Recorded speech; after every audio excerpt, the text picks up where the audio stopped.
voice of the continent. Turn it up, turn it up. African sports guy, he's on the ball. African sports guy, he stands so tall. From the pitch to the court, he's got the vibe. African sports guy, keeping it alive. African sports guy, he's on the ball. African sports guy, he stands so tall. Hello, everybody. Welcome to the African Sports Guy, where we bring you an African view of all that's happening in the world of sports and the world at large. So as we begin, Father, I'd like to wish you a happy Africa Day. Africa Day. Thank This you. is the Happy day that Memorial Africa has Day. given us to celebrate Africa. I know it's Memorial Day in America. I don't know what that stands for, but I mean, it's an important. I don't know. It's memorial of the people who served, I think. Yeah, that's Veterans Day. I don't know these things. No, that's Veterans Veterans Day Day. is Memorial Celebrate. Yeah. Memorial Day, this is, if I'm being honest. But it's a holiday, so let's enjoy it. Let's talk sports. Let me Google that one. What does it mean? What did people do on these shows about technology? What is Memorial Day? It's a federal holiday held last Monday in May. It's the national foremost annual day of to mourn and honor deceased. Oopsie. Yo. Yeah, it is about Memorial. All right. So you're right. Holiday. Okay, so guys, sorry. I apologize. We love the veterans and all that stuff. But still, happy Africa Day. Happy Africa to all the Day. Africans that are there. Yeah, you can celebrate doubly if you're in America. Yep. You put one beer on the ground for the lost homies. And then after that, you have a braai. Barbecue. For the Africans. Barbecue, braai, my mate. Is that a barbecue? Unless you're from Australia. That's specific to Southern Africa. Africa Day. The whole of Africa doesn't say braai. We all say braai. Only Australians and English people, bro. No. Do Nigerians say braai? Do Congolese say braai? Do Ugandans say braai? No. Congolese, to be fair, they speak French. Parlez français. I don't know if there's any DRC people there that can help us out. I don't know. They say barbecue. Braai is like Malawi down. So let's say barbecue or braai / Take like a slash. Okay, cool. Braai. As they say in South Africa, pop and place. Puffet place. Oh yeah. Hey. Pop and place. So far, man, is the end, bro. End is the end of the Premier League. Yeah. Leeds tried to get Tottenham relegated. I think let's start with your team, man. What did you think of the season overall? Are you very happy? Is this where did they meet your expectations? And what's your overall grade of the season? What do you think of the whole season, man, with Leeds? I think so 3 teams came up, 2 of them stayed up. I think that is a good sign. That is speaking to the level of that the championship can be. And I think, in fairness, Leeds were already stacked when we were down there. Sunderland did a lot of people buying things like that. So I think it was a good season for us to show up. If you had told me in the beginning of the season it would be 14th, I'd have taken it hands down. Was it comfortable? No. There was times when we were in the battle, but I think some shrewd moves by getting Dominic Calvert Lewin, who scored 14 or 15 goals this season. On a free, right? On a free. Mecha. So our 2 strikers scored us 20 goals. And they were both on a free. So I mean that is some shrewd business on our part. Change your formation mid-season. Adapted, right? We've been talking about this on this channel for a while about managers adapting, right, and changing tactics. The change of formation was key. The change of formation was key. Yeah. So I think them adapting to that, adapting to the struggling, basically saying we can't play this way, adapting. The players really buying into that. Because I think all things being what they are, talent-wise, we're probably on the bottom end of the spectrum. In terms of what teams provide, we're probably at the bottom end of the spectrum, middle to bottom end of the spectrum. So for us to go 14th And on one striker to score 14 goals is a huge, uh, a great blueprint for us going forward. Okay. Now let me throw I've it got a back to question to you. ask you, but Yeah. let me just read the comment. Arsenal deserve the title this season, but why are the fans always like this? Like one of them said, Arteta than Sir Alex Ferguson. That's why many people hate them. Okay, so first of all, congratulations to Arsenal winning the title. They were deserved. Like Aniket said, right? That's unique, probably, but it was awesome to win the league. They really did. But I think you have to differentiate between Arsenal fans in general and the ones on TikTok, especially the English fans on TikTok. They are extremely toxic and delusional, right? They're in La La Land. They say that Declan Rice deserves to win the Ballon d'Or. They say things like there's one time they said that if you gave them Mbappe, right, and 20 million, right, they would still say no to swapping him for Martinelli. Statements like that. I was Clueless. I was Come on, guys. for Come them, on, guys. Saka can walk on water. Declan Rice is untouchable.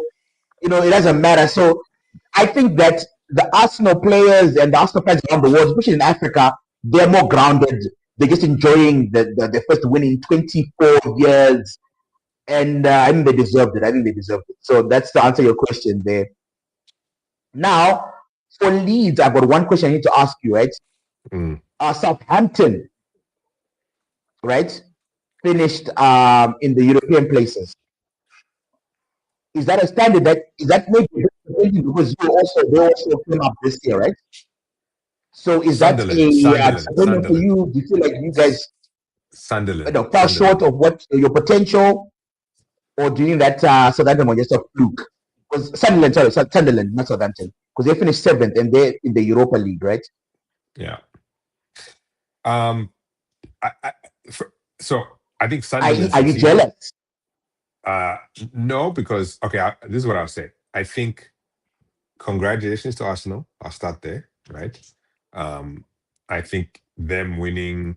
I think they deserved it, right? I think they played. Yeah. They really had to play hard, and like kudos to their players. And like what Simba says, the real fans are just going to be like, let's enjoy this. The fans that are looking to like get back at the haters are going to spew a lot of nonsense. But hey, let them, right? This is their time. Let them. Yeah, they won.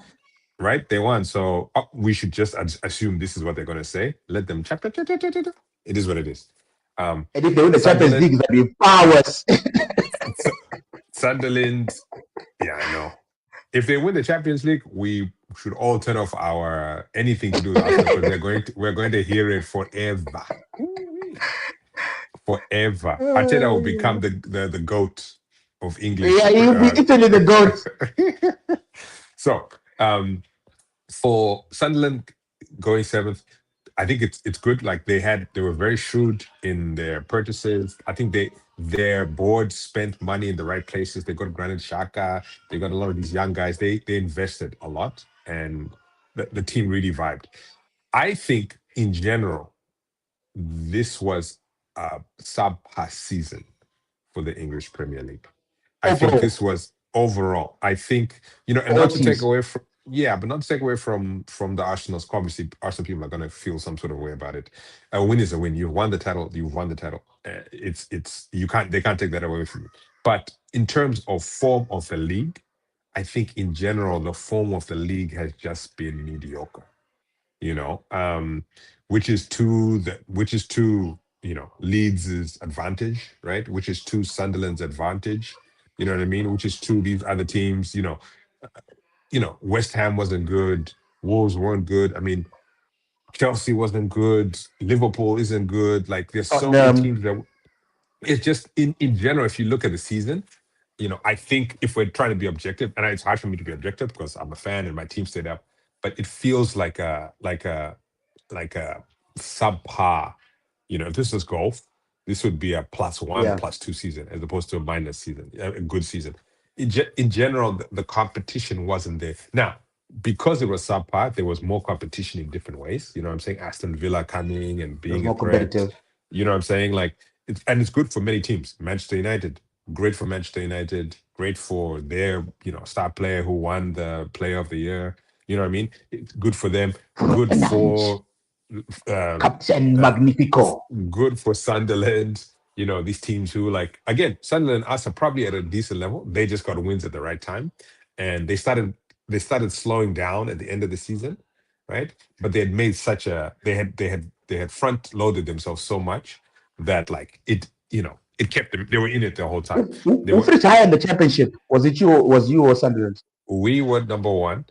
Um, Burnley were number two, and Sunderland won the playoff to get in. Okay. So that's It says they're huge. that's why I say Arsenal fans are the most deluded in the world.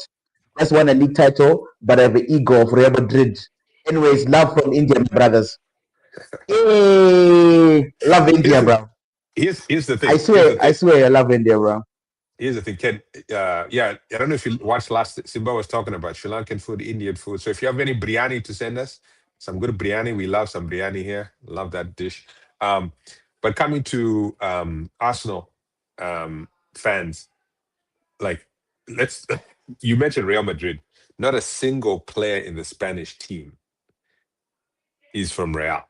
So talk about, like, so it's like you can loud your things, but like a season can change. Like, Arsenal fans, beware, because you can be high and mighty one season and you can find yourself in the fifth or sixth place. But to an Arsenal fan's point, if somebody hasn't won for this many years and everybody's been talking 24 smack about them, years. let them like, there's a book called Let Them. Right? A big thing in America now where people, like, let people just be who they are. Let these Arsenal fans be who the Arsenal fans are, because this is a mediocre year, in my opinion. And come next season, I can already see all the trades happening. Manchester United is looking for all kinds of players. They're talking about the Fernandes twins in the middle. They're talking about Tonali. They're talking Matheus about, like, there's Fernandes. there's so many things happening. Like, next season, all these clubs are going to retool to an extent where it's, I can't wait to see what it's like, because it's not going to be the same. And Next is gonna be so awesome. Arsenal, in my opinion, doesn't have as much room to change as other teams do. You know what I'm saying? Like the Manchester Uniteds of the world. There's a Brazilian player called Ederson that wants to come to a midfield. I think he wants to Man come United. to Manchester United. I mean, there are a lot of teams now who are like, right, players that are He's like, pretty I want to much, come yeah. to the EPL. So Yeah. I think it's a good year. Enjoy it. Let them float on this cloud for a little bit, because I think we will see next season what the league is like. I think it'll be a Do you stronger think? season next season. Do you think set pieces are the reason? Because I would say your analysis, right, is correct for the past 2 seasons. I would say when Liverpool won the league last year as well, and this year as well, right? I think that these 2 seasons, like I'd say, like not all the teams are fired like on all cylinders, right? Man City was firing only at the end of the season. Since they were really playing good football in February, right? The first half of the season they weren't doing anything.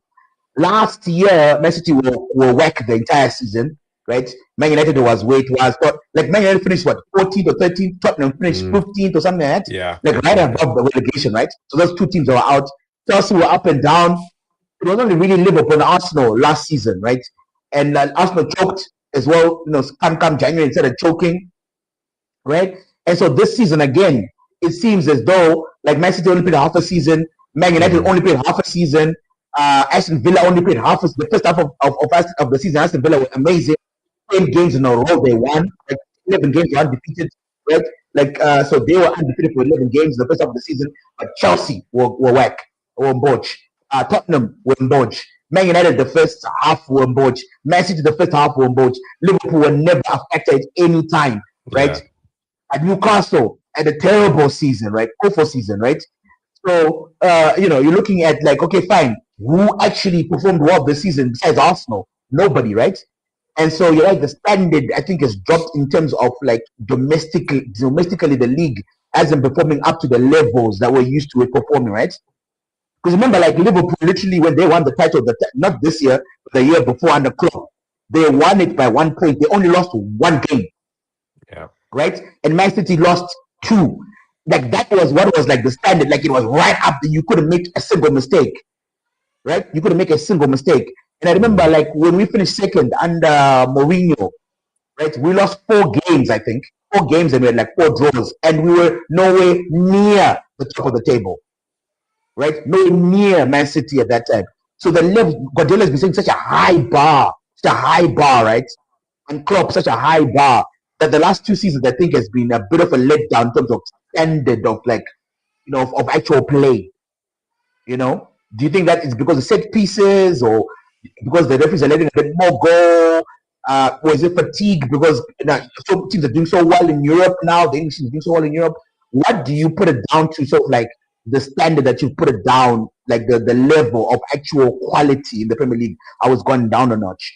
It's good in terms of competitiveness. It's good in terms of like we see a lot of games are open now, right? Man City gets thrashed by Aston Villa yesterday. We go to Bournemouth, they struggle, like literally struggle, right? They go to Manchester United, that's down in the dumps, and they got thrashed, walloped, right? Man United goes to Arsenal, was high flying at the moment, wallops them, and then they get walloped by, Brentford should have walloped them. Leeds get destroyed them at home at Old Trafford easily, right? So there's always this up and down. So what do you put it down to in terms of the inconsistency of the big teams? The level is dropped as well as I mean, I think in many ways it's I think it's a natural reaction to the pendulum shifting, right? Like it was on such a high with the Klopp and Pep eras, right?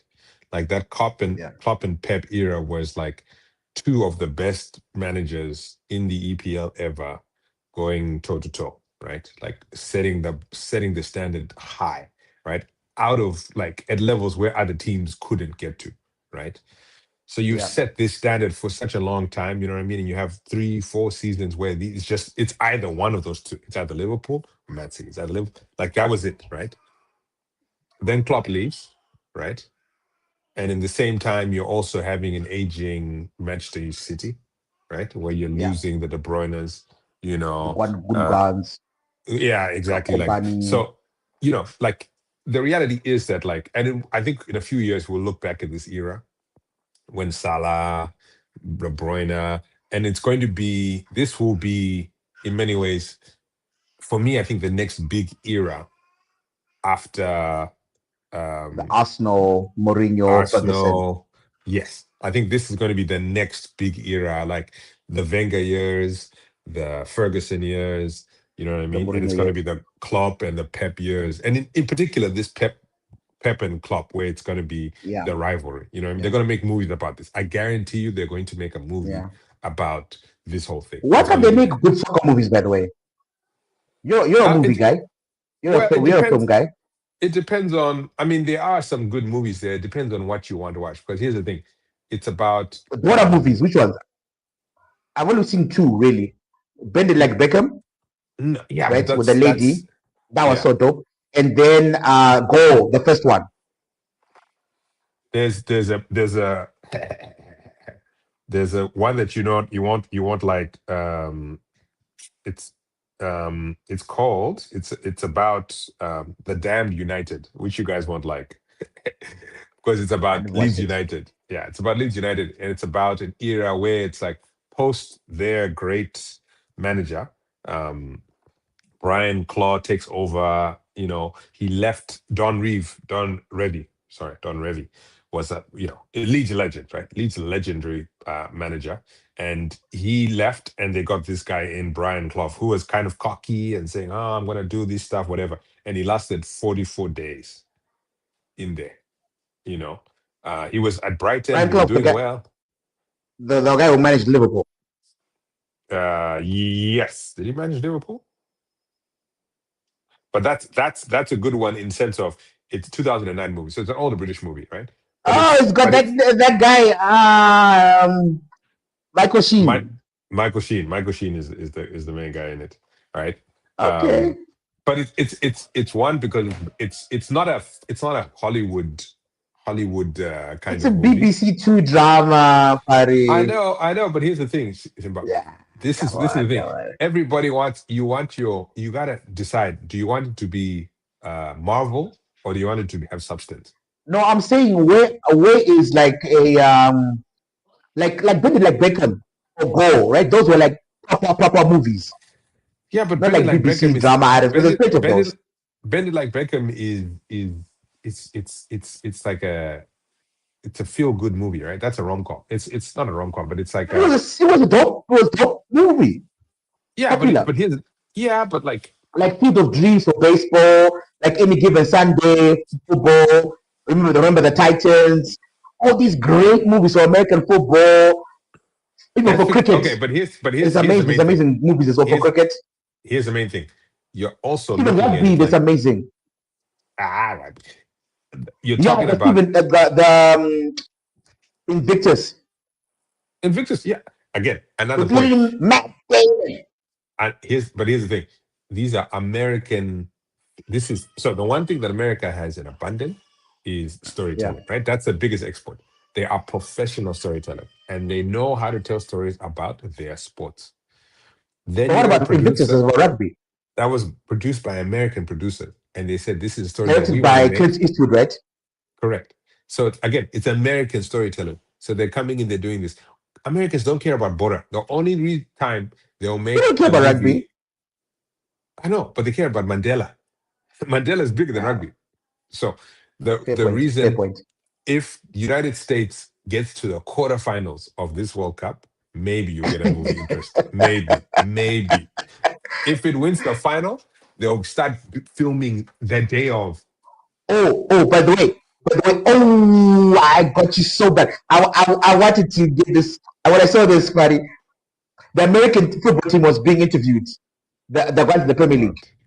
Yeah. And your guy, Harrison, said Clint Dempsey is the best American player in history. Yeah, but they play the same position, so of course he's gonna be smoothed up to that. Yeah, you were saying it was what's his name? Position. Christian Pulisic.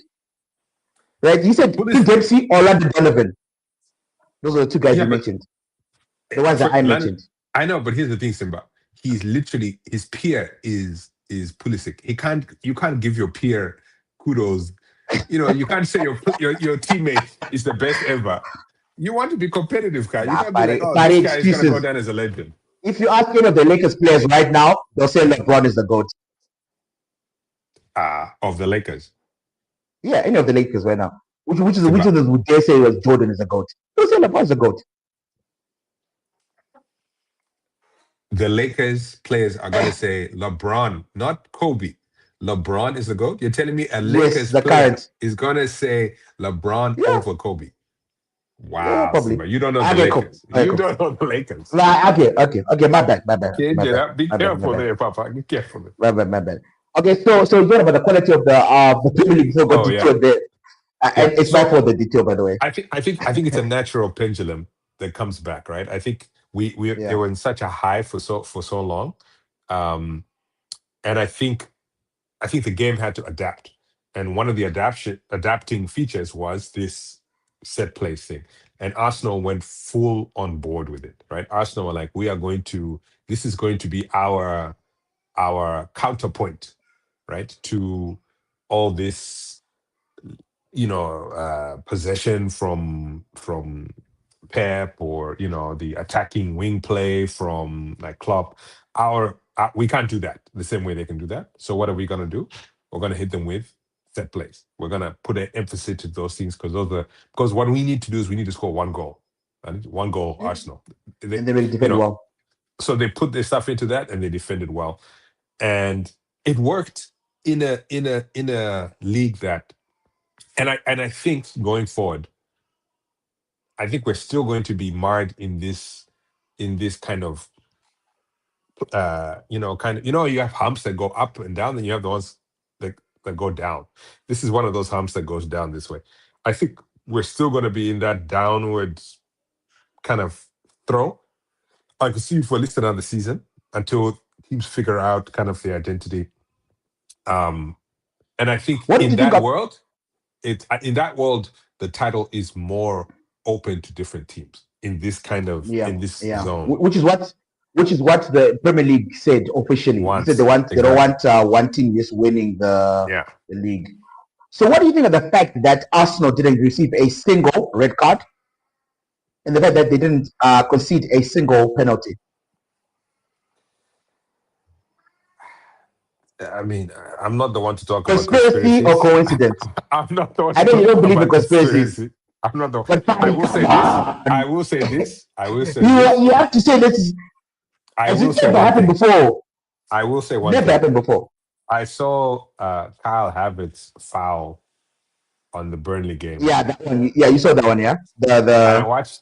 Yeah, open foot and I scrap on his watched calf it, muscle. and I watched it without sound. I was watching it somewhere, and I didn't have sound on, and I saw they were going to the booth. And in my mind, I was like, that's a red card. Like just watching it, I was Yeah, like, yeah, easily, yeah, that's a red card.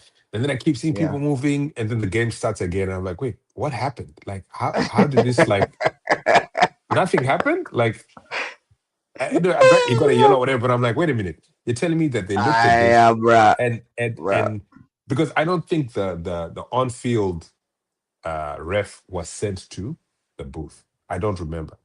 No, he Correct me if I'm wasn't. wrong. He So he wasn't. wasn't even sent to look at it He on gave a the yellow. He gave a yellow, right. and then the VAR did a red card check. You know what I'm saying? So So, in those scenarios, are refs supposed to? Is that something where they say, "Hey, we deem this a red card. You should go and look," or it's yeah, basically they say yes or no?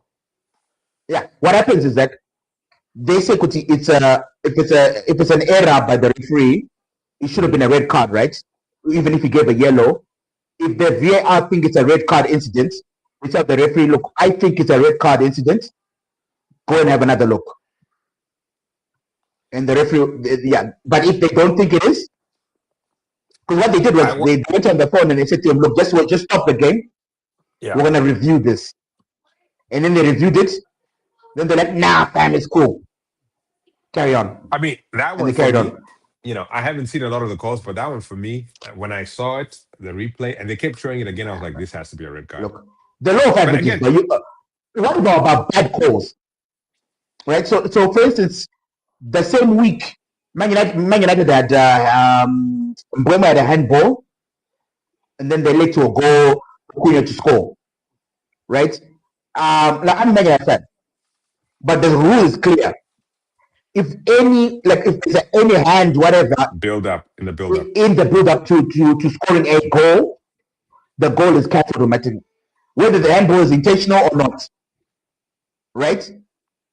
And for some reason, for that goal, the VAR completely forgot the situation. Right? And so afterwards, they issued an apology. Right? So they said, we made a mistake. No mistake for Arsenal. The whole season. Not one mistake. Here's what Not I one handball that should have been or nothing. The VAR was completely perfect against Arsenal. Here's what I'll say, Simba. There needs to be greater consequences for these lapses by VAR, because you know it as a Manchester United fan, the number of times you get apologies after the fact or whatever. There needs to be consequences. I'm not saying you fire the rest, but what I'm saying bring in foreign referees. You are against this idea. I'm telling you, this is how you do it. Bring in foreign referees. Bring the creme de la creme from the Commonwealth, and this over. The best Australian referees, the best Canadian referees, they already the have best an Australian Zimbabwean referees, the best South African referees, the best Egyptian referees. Simba, right? they're Commonwealth, all getting paid. The best Jamaican referees. They're getting paid. They're getting paid regardless. If someone's paying your bills, you're going to still you're still going to do what they say. But I'm assuming that they're not corrupt. I'm assuming that they're doing something. I'm not saying there's no conspiracy. I'm assuming that it's just ineptitude. I think in a world where gambling is finding a resurgence, let's not be naive to think that these guys aren't a bit dodgy. And here's the thing: there should be consequences. So what I'm saying English is, referees are always they can't be bribed. No, I'm saying that Commonwealth the referees would just be as bribable as these other referees. It's a Zimbabwean guy comes there, it comes from refereeing Platinum, Rio Tinto versus Highlanders, Scotland, and then you say, yeah, let's come to the EPL, and some guy says, hey mate, I'm gonna give you a fat brown envelope, man. Just go our way. Unoramba.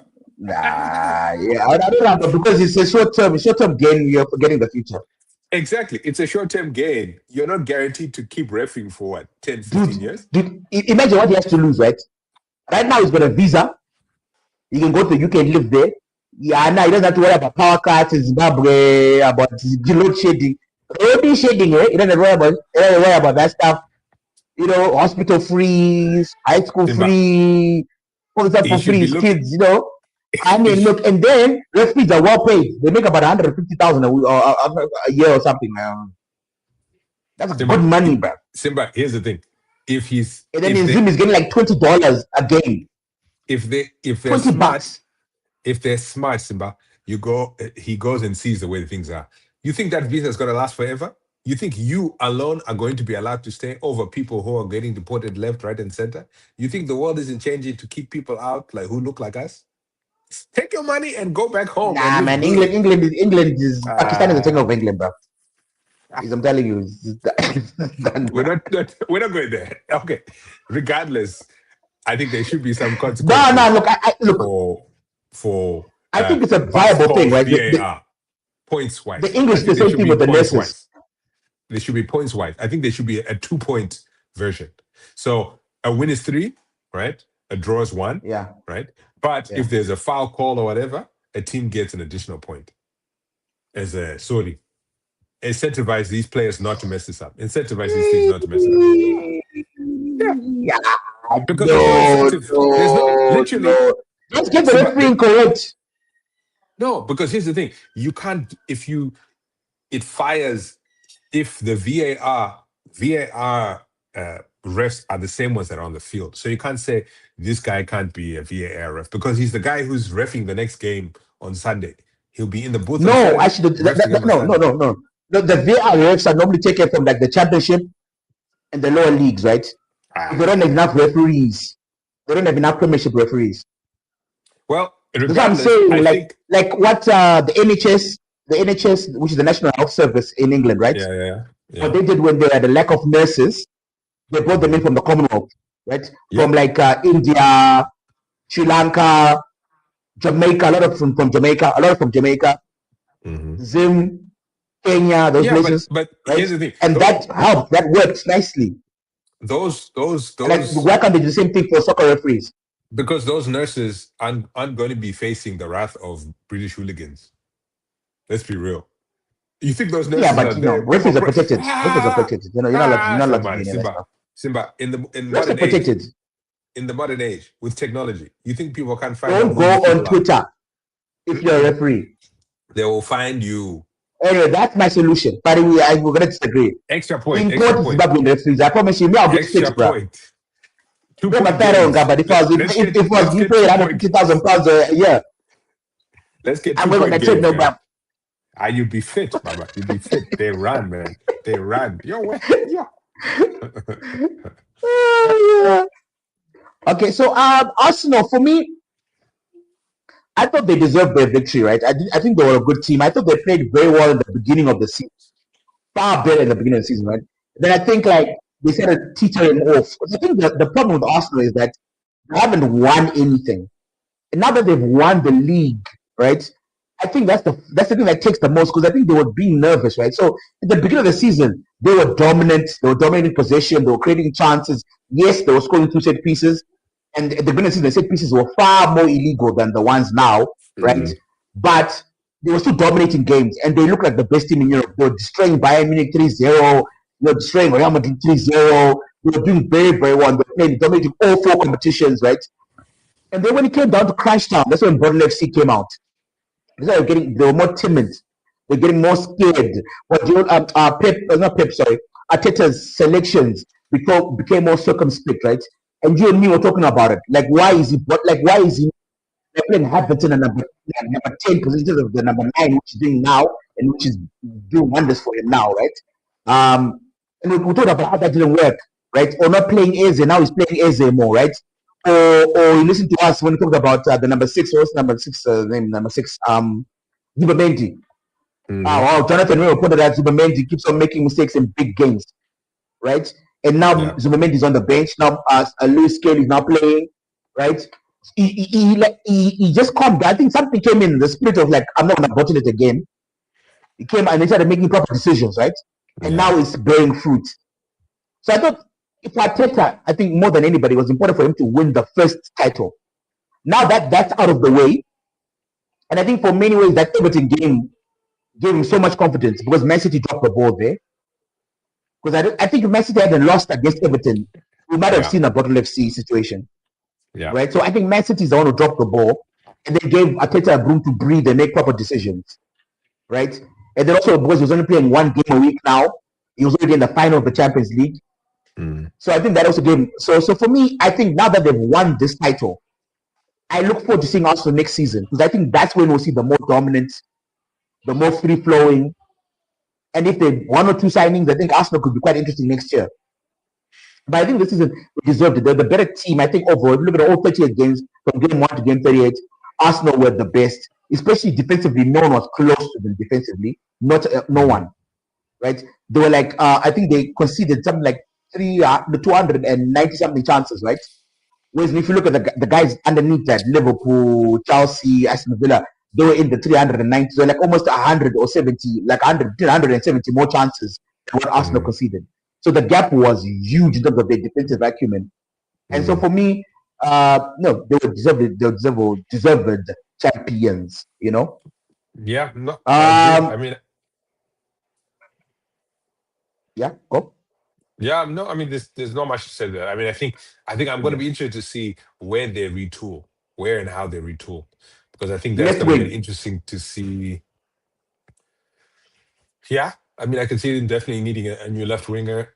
I think striker, as much as Havertz is there, like, I mean, I don't know if Havertz is really, I think you need another out and out striker to compete for like the front man gig. You know what I mean? I think they need a finisher. You're not buying Gyökeres. Gyökeres is fine, but like Gyökeres is a one dimension, right? He's that hold up, physical kind of, scrappy. I think you need someone elegant. I don't think Gyökeres, and maybe I'm wrong. Maybe you don't need someone elegant and somebody but like, I'm looking at a Calvert Lewin, and I'm like, he's a different type to Gyökeres, He's got and the elegance of a giraffe. yeah, hey man, he gets it in there. Gyökeres is a bit more like a gorilla. Gorilla. He's a Yeah, physical guy. He's he's not, always he's like, not, he's not you elegant. know. There's no elegance there, bro. And I mean, maybe we're spoiled by the Henrys of the world, and like, but to me, a smooth kind of finisher, the Drogba's of the world, like that's my idea of a striker, and that's on me because they don't have to be Van Nistelrooys, they don't have to be Ronaldo's, but I think they do well in having a different option up front. Gyökeres for some stuff, swapping it out to Yeah. somebody who can finish. You know what I mean? And a But different, Gyökeres scored what? style. 20 goals and Yeah. 3 assists Yeah. in all competition. Yeah. I mean, So, Gyökeres and 14 of those is a were good player. He found his store, but in like the Champions League. Well, 14 were if you in the Premier League. yeah. One in the FA Cup, and then 5 in the Champions League. I mean, here's the thing: they have so much attacking prowess. That's the thing. If you surround a good player with attacking outlets, like they will score, right? If you surround a great player with thing, then they score even more. And I think that's the thing. It's like if Saka is staying on the left, Saka Madueke on the left, you need someone on the right. Sorry, you need someone on the left to be as Trossard isn't going to be a starter every game. You know what I Yeah, mean? Maybe he Trossard stays, maybe he doesn't. Martinelli is the probably Brazilian going. guy, Martinelli. Martinelli, Nah, that's not the he's answer on the probably left. going. Yeah, Yeah, but he so went to they're the gonna World Cup. I don't know how he went to the World Cup, bro. World Cup squads are something else. Let's be real, but Deadly stuff. Deadly stuff. yeah. Anyway, So we'll see how they retool. We'll see how they retool because So I who's your think player of the season? Manchester City is not going to be. To be honest, don't say Bruno Fernandes just because of me. You can say whoever you want. No. I saw something being said, and at first I was a bit reluctant, but like going into it, because they've played well and because they've earned it, I think Declan Rice has to get a nod for like top 3 players of this year, because I think if you don't have a Declan Rice in this Arsenal squad, you don't win the title. we're talking about defense, right? We're talking about defensive strength, the defensive fortitude of Arsenal, right? And how little they conceded and all that stuff. And I think Declan Rice is a huge part. I think he was probably the biggest acquisition they made, right? Between 2 years ago, or whatever, he came from West Ham, right? Like getting Yeah. him was a huge piece in their thing because Odegaard this season was in and out of the squad with injury and stuff. He's obviously the more creative-minded, midfielder. But you could tell like having the Declan Rice in there was huge. And I don't see them winning the title without Declan Rice in this season. So Yeah, but you see them winning it without Gabriel, yeah, or more so than Saliba, without Declan or Rice. Raya. I mean, if as Belenqueta as a number two, no. Like if you have the real goalkeeper who's a number two, I could say, yeah, that guy is a bit sus. Like as a number two goalie, you don't. He's But not. then you can also say thing about the- Declan Rice. Like if you say if I've got Valverde instead of Declan Rice, you know what I'm saying? Like, you have to you have to say what's there, right? I think Fadi's dropped out, guys. So just carry on. But here's some stats for Bruno Fernandes, right? Who won the Player of the Year. He created 112 chances. 112 chances, guys.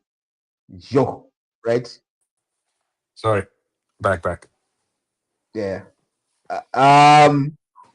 So here's my thing, right? But yeah, Declan Rice for I'm me. just Declan Rice for you, yeah. So your main reason was that they won the league, right? Liverpool won the league. Arsenal won the league. Well, I just Okay. think what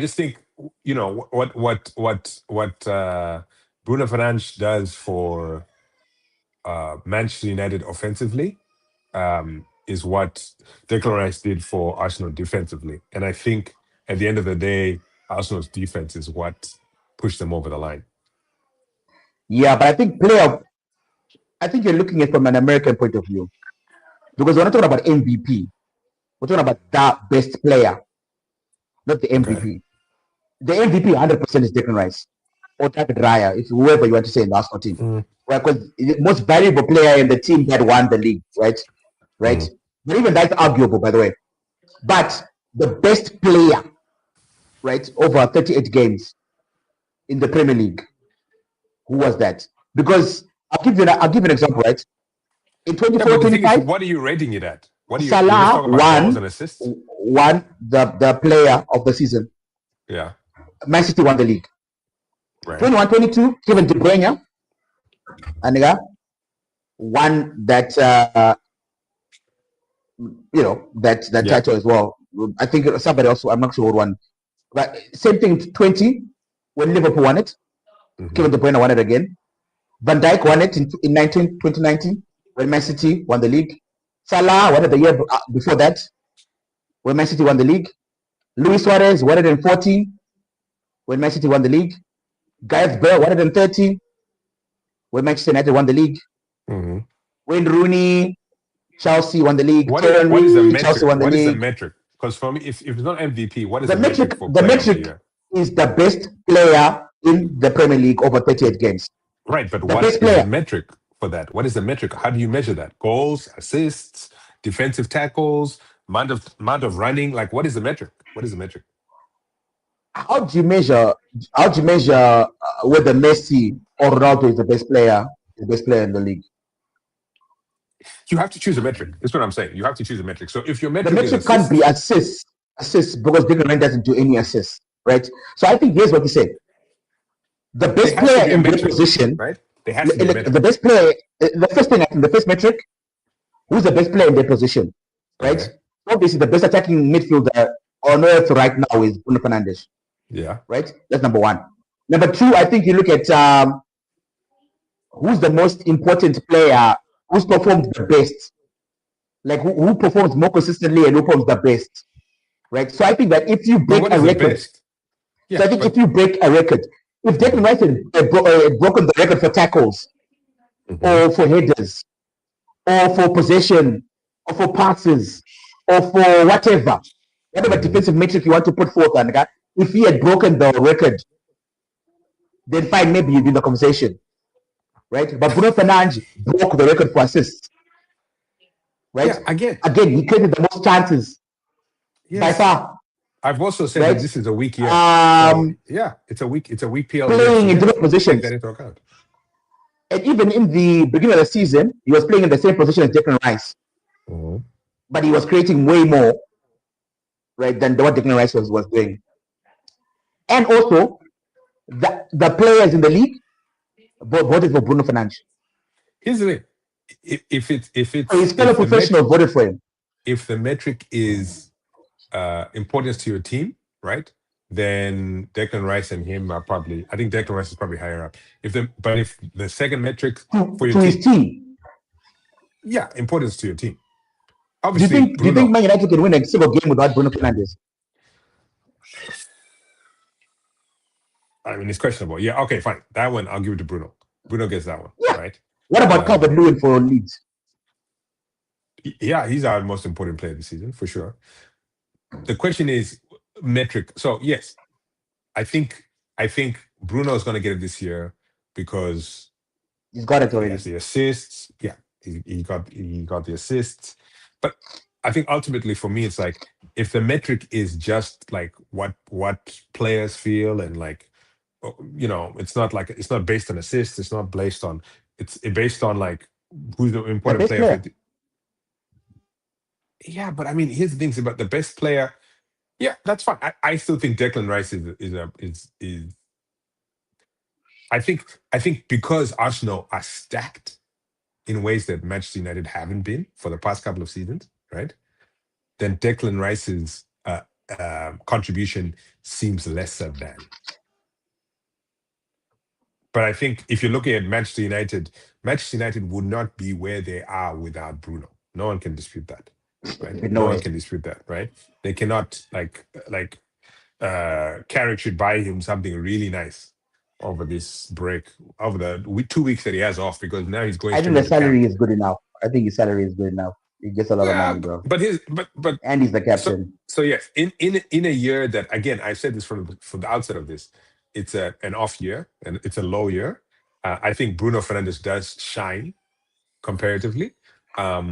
But I do think Declan Rice, to me, you know, like I was a bit reluctant early on, but I think like just kind of thinking about it, like Declan Rice to me is up there. Now, the reality is Bruno won it, so it's all moot at the end. Yeah, but the funny thing about it, right, is that when Kevin De Bruyne broke the assist record, Man City didn't win the league. He won player of the season. No one argued about it. And when Thierry broke the assist record, Man United won the league. He won player of the season. No one argued about it. Yeah. When Mesut Ozil broke, when he was at 17 assists, right? He didn't win the player of the season, but he was. People stole it from him, right? No one really argued that he was the best player that season. Why is it now that when Bruno Fernandes breaks the record, when you're on a show with the Manchester United, oh my goodness, how can it be? How can it be? There's always some bias. There's always some angle you all are seeing this through. I'm just saying factual things.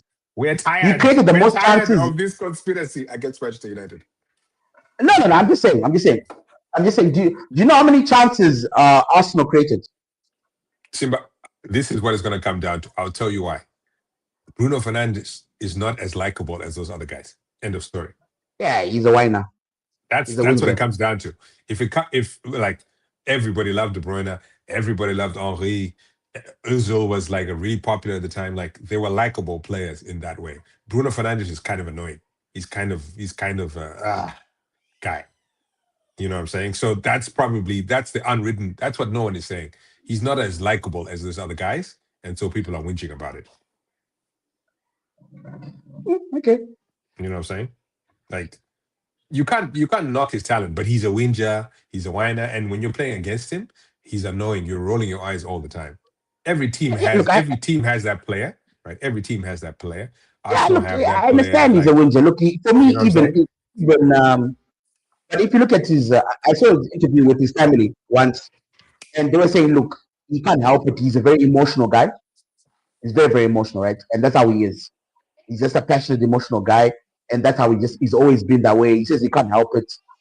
And he had an interview recently with there's a British guy. I forget what his name is. He's like he like interviews all these famous people.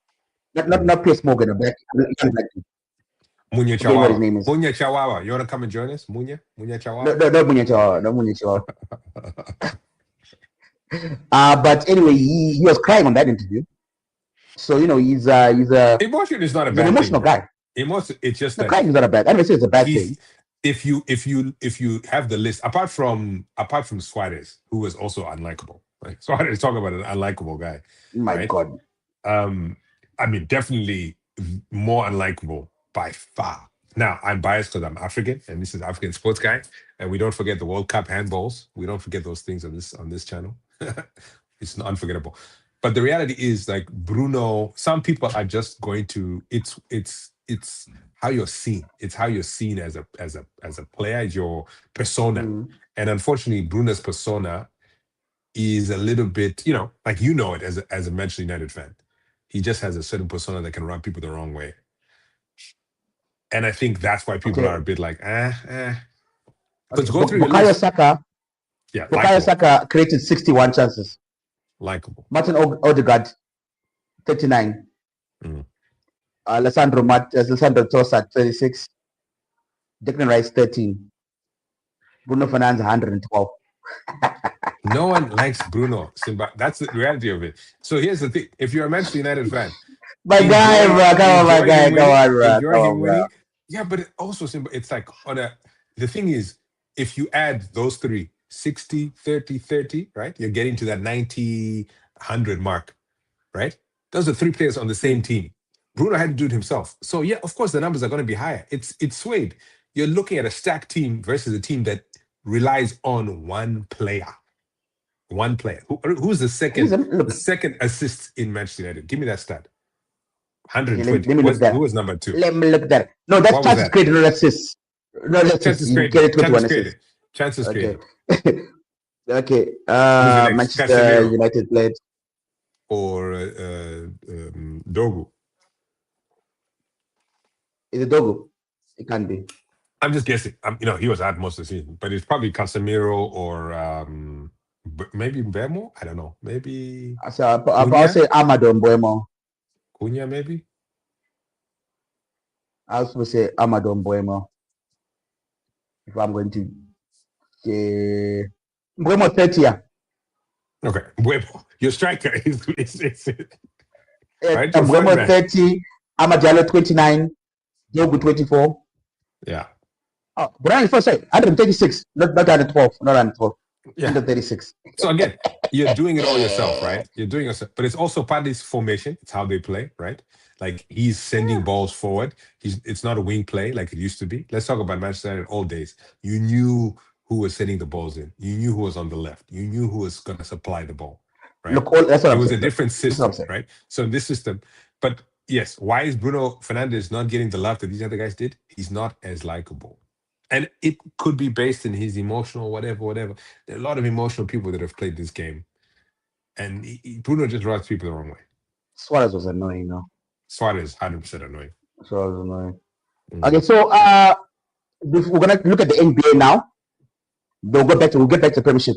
Let's look at the NBA now. So I want to play a video with Stephen A. Smith. So just we'll comment after that. You can't really tank because we have promotion and relegation. Yeah. Which means the bottom 3 teams of that division go down while the top 3 teams of the lower division go up. Could you see a system work like that in the NBA to stop tanking? Perhaps. I think that I will come to the defense of the players in this regard.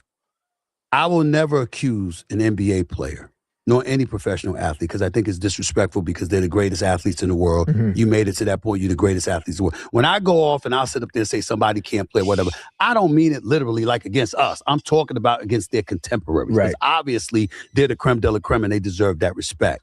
But you just have to measure a winner or a loser. Sorry, guys. You just have to mention the Messi. It's so typical of American It's just Carry on, me, Sugar. bro. Carry on, Cameron. This is America's show. Come on. whatever you do. But I would tell you that I believe that the players get a bad blemish because of the owners when it comes to tanking. I don't believe any player goes on the court and intentionally tries to lose. Okay, look, can't play any more than that, otherwise I might get copyrighted. But what do you think of that, party? Do you think it's the relegation promotion thing could work in the NBA? Is it the players' fault, or like what Stephen A. Smith says, it's the owners who put the players in a bad position, whether in terms of team selection or the GM does, could it solve tanking? Okay. So here's my take. Stephen A. Smith is a professional sportscaster for American sports. He's been doing this for maybe longer than I've been alive. Yeah, he's not that old, but he's doing this for at least 20 years. He knows his stuff 40 about years the or something, NBA. He knows about the NFL. He knows his stuff about it. He is embedded in a system of sports organization in America. And the American system is based in a system where revenue for ownership, from the day he was born to how old he is now, teams are owned by an owner, usually a white man. It's changed a bit, but the owners in these cities and these franchises are built on revenue from people coming in. And competition is based more so not on the performances of the team, but on it's based on performance of the team, but like there's nothing to incentivize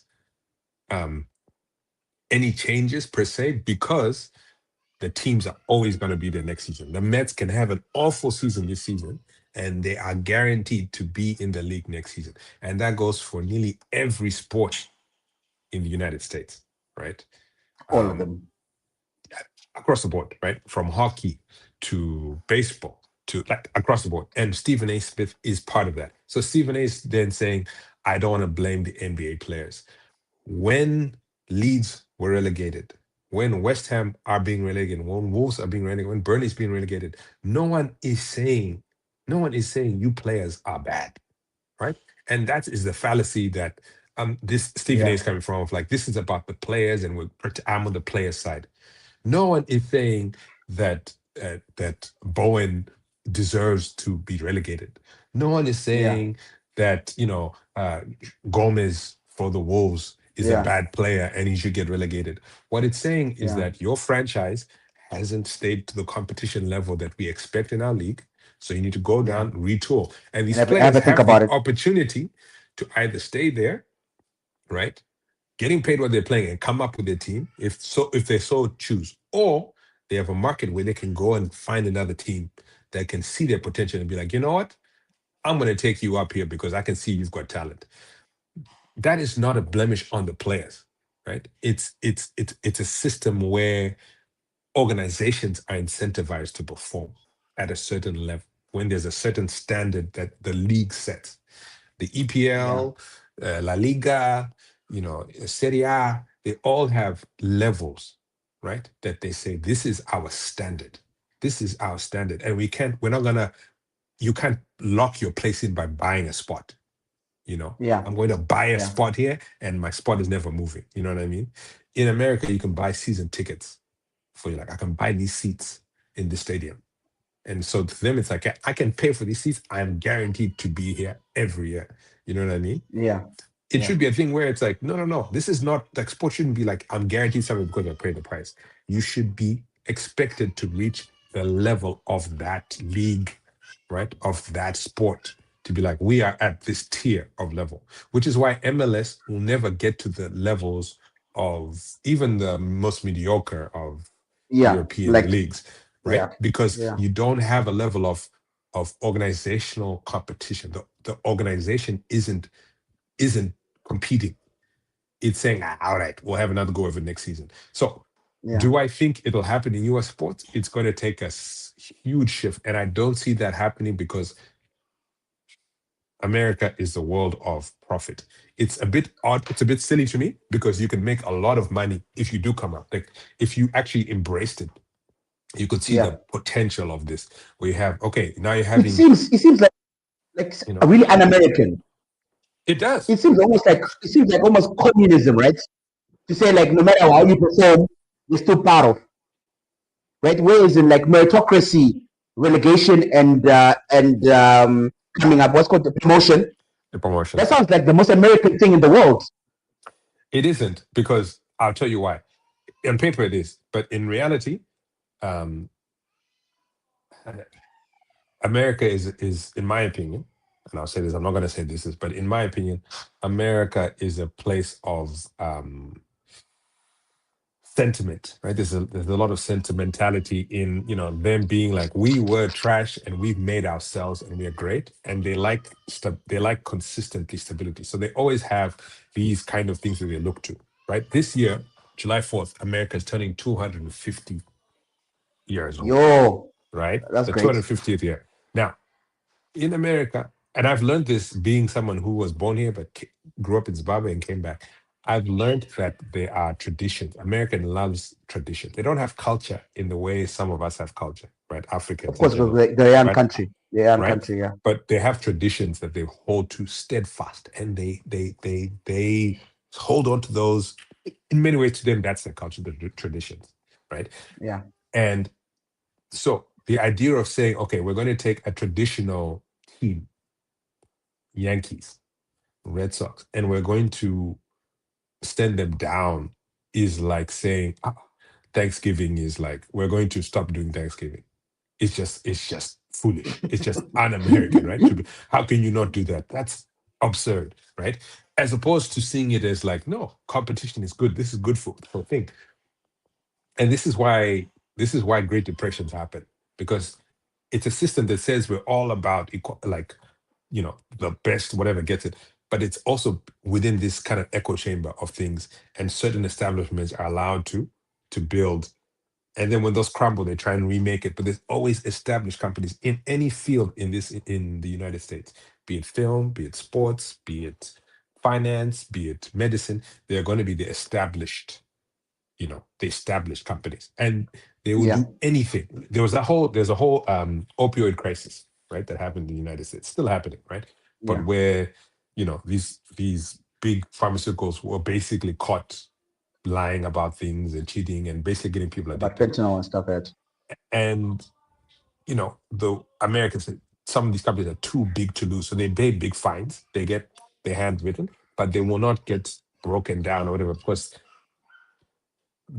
it's part of it's a cornerstone, like that term, cornerstone of the pharmaceutical industry. We cannot have this go down.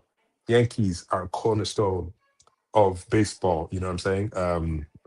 The New York Giants are a cornerstone of football. You know what I'm saying? So these cornerstones can't go down, regardless of how poor they play, regardless of how poor it is. The NBA, Chicago Bulls, you know what I'm saying? The Lakers, cornerstones of their establishment. So they'd rather take secure money, in my opinion. They'd rather take secure money of knowing that, yes, they could tank for a decade, 2 decades, but their cornerstone is still there, rather than saying, go down for a year, figure out your organization, fire the people who aren't making it right, get in quality players, earn your place in here, and every team knows that they're vulnerable. The Cleveland Browns don't deserve to be in the NFL, bro. I agree. Like the Cleveland Browns, bro. I mean, they played well recently. They played well recently. They played well recently. Every single time I've been watching football, they've been awful, bro. It's like they have the number one pick almost every season, bro. And they don't produce anything. Miles Garrett maybe is the best thing. Like, what's the point of having? Well, because I think it's also because it's based on cities, right? So you're giving cities. The reason you know about Cleveland is because of the Cavaliers or the Browns. Otherwise, the world wouldn't know anything about Cleveland, right? They wouldn't know anything about like Pittsburgh. No, but put them in the first division, right, and let them work out, bro. So Cleveland is a team to support, because they're playing at the Bush teams like the New York Jets, right? They're down there, the Dodgers fighting each other out, right? And then they have to be like, okay, cool. We want to get promoted. So we have to work hard, draft properly, right? And then make it up to the top. So that in the NFL, all we've got is just quality. We're always going to see it differently because we grew up in a system where relegation was the norm, right? A meritocracy in sport. We grew up in that where you were the best of the best because if you weren't, you'd be sent down. That's how we grew up, right? Yeah. It wasn't like, if I win the draft, which is why tanking is a thing. You can tank for 2-3 seasons, get 3 or 4 amazing players, and then build from that. You know what I'm saying? But it's like, but you've given up for 3 seasons. Only to get 3 or 4 players that now you can be like, okay, great. Yeah, man. Given up for 3 or 4 seasons. 76. Trust the process, bro. Remember the 76ers? Yeah. When they tanked for like 5 seasons. Yeah. And then the best they could show us was what? Nothing, bro. They haven't even made a conference final in like decades, bro. So that's why for me, I think it's always going to be apples to oranges. They're always going to see it as a different animal because now here's the thing. If you're going to do it, I'd say do it at you need to establish it at a college level. So you need to get it, you need to soft serve it. You can't give them NFL. You need to say, right, college teams. If you guys are the last 3 in your division, you go down and we bring up these other teams to come and play in this division or whatever it is. Like you started at a college level where college teams have to go down and they play like, they play like a division 2 school who does well comes up and plays division 1 football for a season. What does that mean? That nobody would go to those colleges? That's the problem. It's about money. It's about revenue, and therein lies the issue. If you cannot separate yourself from revenue and ownership, and it's who comes, because then you're saying my city. Why would anybody go to Pittsburgh or if the Steelers are suck? Why would anybody go to the Titans? Where are the Titans? I forget where they are. Tennessee. Why would anybody go to Tennessee because they suck so bad? Because you're born there. You're born there. Yeah, right. But that's what I'm saying. It's like you're still trying to. You're every city is trying to incentivize, trying to be impressive. So they don't want to. Which is why teams love it when franchises come to their town, right? Like but you know how they do it in border, sorry. Manchester United got up to a certain age can't go to like London and recruit all the young lads from London. No, up until until like 15 or something. Yeah, your academy is full of people from your local area, and even in Manchester itself, the town is divided into different sections, like Man City, Man United, Burnley, other like that are all Greater Manchester player, right? Yeah. It's like there's divided, and that's what happens in Europe, France, Italy, other places, right? So I would assume that you do the same thing. Baltimore, just from Baltimore, right? They get their youth players, they develop their players from the Baltimore. Yeah? And so if they want to get a Lamar Jackson, for instance, let's identify him when he's like 5 years old. Go to his parents, get them jobs, move them to Baltimore. Right? And then develop those players, bro. So by the time he hits eligible age to play the NFL, that's how the soccer teams do it. Here's the thing. The reason they're counted to that is the NFL draft. That's why these teams draft players, because these franchises they're not investing in their communities. They're investing in their franchises. But that's what you're made to do. Invest in your community. They're investing in their franchises because it's about money, and you make the most profit by getting the best players from a draft. I got you. You know what I'm saying? So I got you. Do I think it's going to happen? I think if you're going to do it, you need to start it at a lower level, at maybe a college level, and until owners can be like, listen, we can make money out of this. Now, here's the one thing I'll say: you're getting a lot of athletes, right, that are owning partial owners in EPL teams, right? You're getting there's LeBron James in Liverpool. LeBron James in Liverpool, Tom Brady at what's it? Tottenham, I think. No. At he's part owner of where Rooney was. Rooney was fired from there. Binghamton. Derby. Binghamton, or something like that. Birmingham. Birmingham. Yeah, it's Birmingham. Birmingham, yeah. Birmingham. There's a couple of NBA players that invested in the Leeds. So like players are getting involved in this, and they're seeing. Oh, yeah. Farrell. Right, and then Wrexham. Right, the whole Wrexham thing is huge in the sense that you're getting a population of players watching a team. There's nothing more American, like you said, there's nothing more American than a team rising up from the bottom all the way up. So that story is amazing, right? But now started from the bottom, now we're here. Now, if they get to the Premier League next season, right? They go and buy something, they come to the PL next season, right? You have a whole group of people who's like, yeah, these guys earned their way up, right? They bought this and this, but they did it with less, right? They earned their way up, and then at some point they will get relegated, right? And there has to be a season of them getting relegated, right? But there'll be a season of them failing to get up. Then they get up. Last season, I'm sure there's going to be a thing about it, failing to make the playoffs. But next season, they're going to be 8 teams in the playoffs. They're in the championship now, right? In the championship, they came 7th. So next season, if they ended there, they would have been in. They lost at the last day. They failed at the last day. But they could have been in the playoff. They could have been in the championship playoff. What do you think of Southampton, bro? What happened to Southampton in the playoffs? Do you think that was deserved? Yeah. I mean, here's the thing. Leeds, we talked about this earlier. I said Spygate is nothing new. But then the details, it's a bit different because I think Leeds was like maybe one person doing it on their own, doing whatever. This one, like the coaches were telling his assistants, go, this is your job. You need to go and spy on X, Y, and Z and do all these things. So it was far more meticulous, far more planned by this manager, I guess. But yeah, they're going to suffer. And to be honest, like we've talked about this, that the league has to set examples, and I think this is huge. Fair, man. Is it fair, bro? Because like the players are suing the club, right? Because it's like you're lost revenue. So it's not fair, but then litigate, like be like, fine, I'm going to charge you guys because we lost revenue. They lost their PO, right? So that the second game is like done.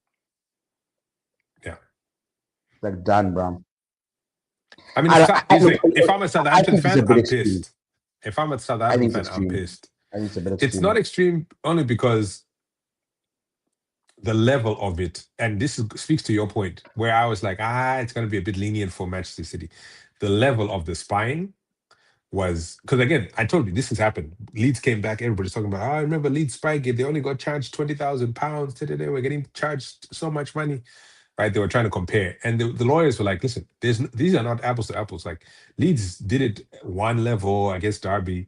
We've researched. You guys were doing explicit, deep level. You were forcing assistants to go and do these things like it was big. The league is making an example. So to your point of last week or the week before, when you're like, Manchester, they're probably going to get like docked 40 points or something. I think this is the league saying, now, I mean, this is the thing. The league, the EFL, right? The little brother to the EPL is saying, this is unacceptable, and we're putting off. It's the same. It's FA. It's FA. Yeah, it is all the FA, but I mean, EFL is its own tournament versus the EPL. But yes, it's the same thing. Yeah. So anyway, the FA is saying, listen, guys, this is like, you're going to a final. We're taking you out of there. We're docking you points. Try, 100 million. That's 100 million gone, bro. I know. But here's the thing. Effectively, they are taking 100 million from them, bro. Yeah. I mean, they are, it messes that is hectic, bro. And they're going to keep appealing. They don't have deep pockets like, because here's the thing. I'm surprised. I would not be surprised if Manchester City play 3 or 4 times that amount and say, sure, here's your check. Yeah, it's sad. Anyway, have you watched the semi-finals? The New York Cleveland has been as disappointing as we thought it was going to be. Cleveland, bro. Flames are Harden. Party. Harden, bro. Well, it's not just Harden, though. I watched the Cleveland game. After they lost that game 1, right? They were up by 20 points or whatever, and they let it go. 9 minutes left, 20 points, and they blew it, right? From that point on, their minds are out of it. Like, you watch the games, and I think the coach just came out today saying like analytically, Atkinson, their coach, analytically, the Cavs are winning the series. In terms of possession, in terms of and I'm like, bro, analytics be damned. down, Like, bro. yeah, like you're 3-0. Like there's no, you guys are playing boys basketball. And I've been watching, and I thought it was only our guy, your favorite guy to hate on, right? Everybody hate on. Fight. No, wait. The guy, right? How many games is he played in the playoffs? About 16 games, something, right? Right? He's got 6 games where he's got more turnover than shots. 6 games. James Harden, 6 games. More turnovers, bro. Don't say I'm hating. Don't say I'm hating. But no. But you're going into it. Think about it. More turnovers than shots. You gave the ball away more than you shot. Here's the thing. I've watched the game. I've watched the games, and I'll say this. 50 million they have been paid. I'll say this. The entire team is trying to force it, right? Yeah. New York got them short. They're compensating for James Harden. And they're compensating for their poor play. He can't defend, bro. Okay, do you know the game we're talking about, Friday? Sorry. The game that we're talking about. Yeah. Jalen Brunson scored 8 straight buckets on the own. On him! On James Harden. 8! I was watching a review of former NBA player. He's like, that's impossible. It can't happen. And if you've got any competitive bone in your body, you have to say, nah, okay, at least one time I have to stop you, bro. At least once, bro. And then it wasn't like he was beating him competitively. Just breezing past the guy, bro. No, but here's the thing. You can get one stop. Not one stop. Brunson is 3 times faster than Harden ever was or ever will be. He can't keep up. Everybody knows that. Bro. The Knicks know that. Everybody's scoring on him, bro. But not only Jalen Brunson. But here's the thing, you put him on the bench. Michael Bridges. Next guy up doesn't do any better. Next guy up doesn't do better. Yeah. What's his name? Struce. That Schroeder. He's done better. Yeah, they've brought him in. If you look at his plus, is plus minus whatever. Yeah. It's positive. Yes, because he's a better defender. You can't put James Harden on the bench. He's a better defender than James Harden. Ultimately, he's not a great defender, but he's better than James Harden. He puts effort. Yeah, it's either going to be today or the next game. The Cavs are done.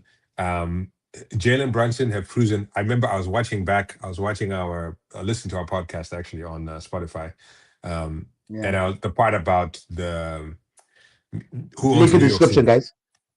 Yeah, like who owns New York City, and there's a whole discussion about, and we had a whole discussion about, the subtext of this thing, because Brunson is New York's Knicks best player right now. The Cleveland guy was supposed to come in there and kind of take over his city because he's from New York. Donovan Mitchell. He grew up playing in New York, in Connecticut, New York. His dad worked at the Mets. He's a New York guy. He's going to come back and prove himself. This has just decided who owns New York right now. Brunson and his team, because he's not doing it solo, but Brunson and his team the real question becomes, I don't know how to compare Eastern Conference basketball to the Western Conference. No, you can't. Like, how do we compare that? Because here's the thing. There's actually some defending happening in the Western Conference. It's actually very defensive. Yeah, it's physical, man. There's some defending, bro. Physical. I've never seen basketball physical. Cleveland. But here's the thing: do the Knicks have a chance on the next level? No. Could we be fooled? Your boy Wemby. There's nobody who can stop Wemby. Right? Okay, nobody on the Knicks. Is Wemby winning? Because I called it on this thing. I said, and then there's no one who can stop Shea. Yes. There's no one who can stop Shea. San Antonio. Castle is shutting him down. But yes, but I'm talking on the Knicks. on the Knicks. Michael Bridges, not Jalen himself is not a good, is not a great So, defender. Simba, please Right? talk And about. then you have to talk about Chet Holmgren, right? Who's gonna stop him on New York? And then what's right his name? now, What's his style? What's his name? Fox, Castle, Wemby, Weaver, like those four guys, like their team is at least game 4. Game 3, they fell asleep. Game 3, I watched the beginning of game 3. They were up by Game 3 they 15 dominated. nothing. 15 nothing, right? And Yeah. to your point, defensively, and one of your favorite players, Caruso, came and he's a huge part of. I love that guy. Love that guy. Right? He's a huge part of it. He's and just a winning part of your team, man. If OKC has a chance, Caruso has to be a huge part of it, because it's 2-2 now. What do you think the rest of the series, Western Conference, is gonna be? I think that if you look at game 1 was close, right? Maybe the game 1 was close, right? Game 2 and game 3 were not, right? And then game 4 was a really defensive stalwart. I mean, Castle played really, really, really well against Shea, right? So the question is that who can maintain that winning formula? Can Castle defend like that for another 2 games, right? Or will Ludort, Holmstein, and Chet be able to slow down Wemby enough for Shea and Alex Caruso to take over and score, right? So for me, I think the most sustainable one is the OKC formula. I think that they can slow down Wemby enough, and I don't think Castle will be able to stop Shea in 2 out of the 3 games left. I think it's going to be very close. Of course, whoever wins the next game is going to be very, very, very important, because they'll now be the driver's seat, right? Yeah, they'll be one game away from winning. So that game is going to be huge, and it's in OKC. And the home court advantage hasn't really worked for anybody in this series so far, because everyone's got one good away win, a good one good home win. So we'll see. I mean, they're very, very, very close. I think this will be the last series where they'll be close. I think next season Spurs will blow them away, because the way will be more mature. The players, I think they'll add a bit more, and there's room for the Spurs to grow. Not so much for the OKC, for the Thunder, because they're going to have to pay a lot of those players. I think what they're going to pay, Chet, Williams, So, but they still got a lot of draft picks, by the way. So we'll see. But for me, I still feel OKC has got a slight edge.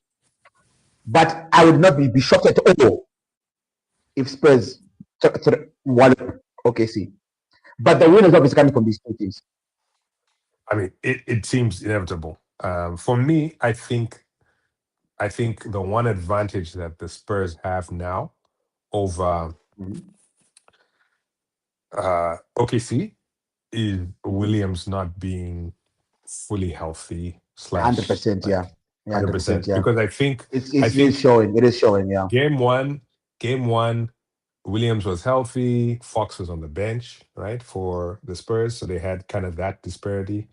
But with Fox being healthy now, because that's the added thing that they didn't have game 1. Fox is coming back. Fox is putting in some important points.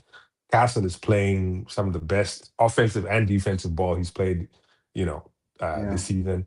Wemby is just Wembying it. You know what I mean? They're being smart with their fouls. I think they're talking about letting guys be physical, man. Like these guys, there was a clip of Wemby practicing, being pulled. Someone was like pulling on his arms, like at practice. He was like, one hand is being pulled or whatever. And like, because they were getting ready for how physical this is going to be, and I think that kind of level, and there's this whole thing about Wemby kind of going to a Buddhist temple and kind of finding his Zen. I'm like, if he can bring that Zen to the whole team, you know what I'm saying, and they keep their thing going. Fox stays healthy, he's good enough to play. Castle, is it Weaver, the other kid? Weaver, I think it's Weaver. I think I'm saying that right. I think, especially because Williams is down, I think they can I think Castle is the key. I think Castle is the key. yeah, because I think game Is the 3. key. He has to be able to stop Shea, slow him down, Yeah, and then yeah, and then on the other side contribute to scoring wise. Because De'Aaron Fox is going to score, yeah, and Wemby is always going to get his. So those two, I think, those are guys are reliable, right? yeah. And then on OKC, right, you got Lou Dort as well, who's like can be a key player. Because I mean, in game Yeah. 3, some of those threes that he made were like, you what, like Yeah. what? Yeah, he was on Yeah, fire. and so it gives you advantage if he's scoring a bit as well. Yeah. So yeah, so for me, it's a fascinating series, bro. It's been so exciting to watch. Even Yeah. when the last game was a bit more defensive, it was still fast. You couldn't take your eyes off it. I mean, it was something. Whereas in, you Like, know, Wemby's half the you see the ISO half stuff court. with New York. I know. Wemby's half court buzzer beater, man, that looked like a shot. Nothing but net. Wemby is the best player in the league right You know? now. I mean, so this is Right so now, and is Wemby Bruno Fernandes or is he Declan Rice? he's obviously Bruno Fernandes because he can do everything. Declan Rice can't attack. He can only defend. Right? Mm. He scored 2 free kicks against Real Madrid, and they were like, "Oh, you're so amazing with set pieces." Come on, bro. But Wemby is a dominant defender, dominant rebounder, amazing on the offensive glass. Can now shoot like threes like for fun. Take it to the paint. So he's the guy who can do everything, right? And if you look at Bruno Fernandes for Manchester United, he defends for Man United. He's the one who starts the play in deep infield. He goes up and creates the chances. And let's not forget, he's scored more goals than Declan Rice. He scored 10 goals this season. Yeah. Here's what I'll say. Here's what I'll say. I think it's been an adage, and I think real good coaches know this in any sport. In the NFL, it's well known. Or like a strong defensive team is far more gives you far more longevity than a good offensive, like a really great offensive team. If you have a good defense, we're seeing it in basketball now.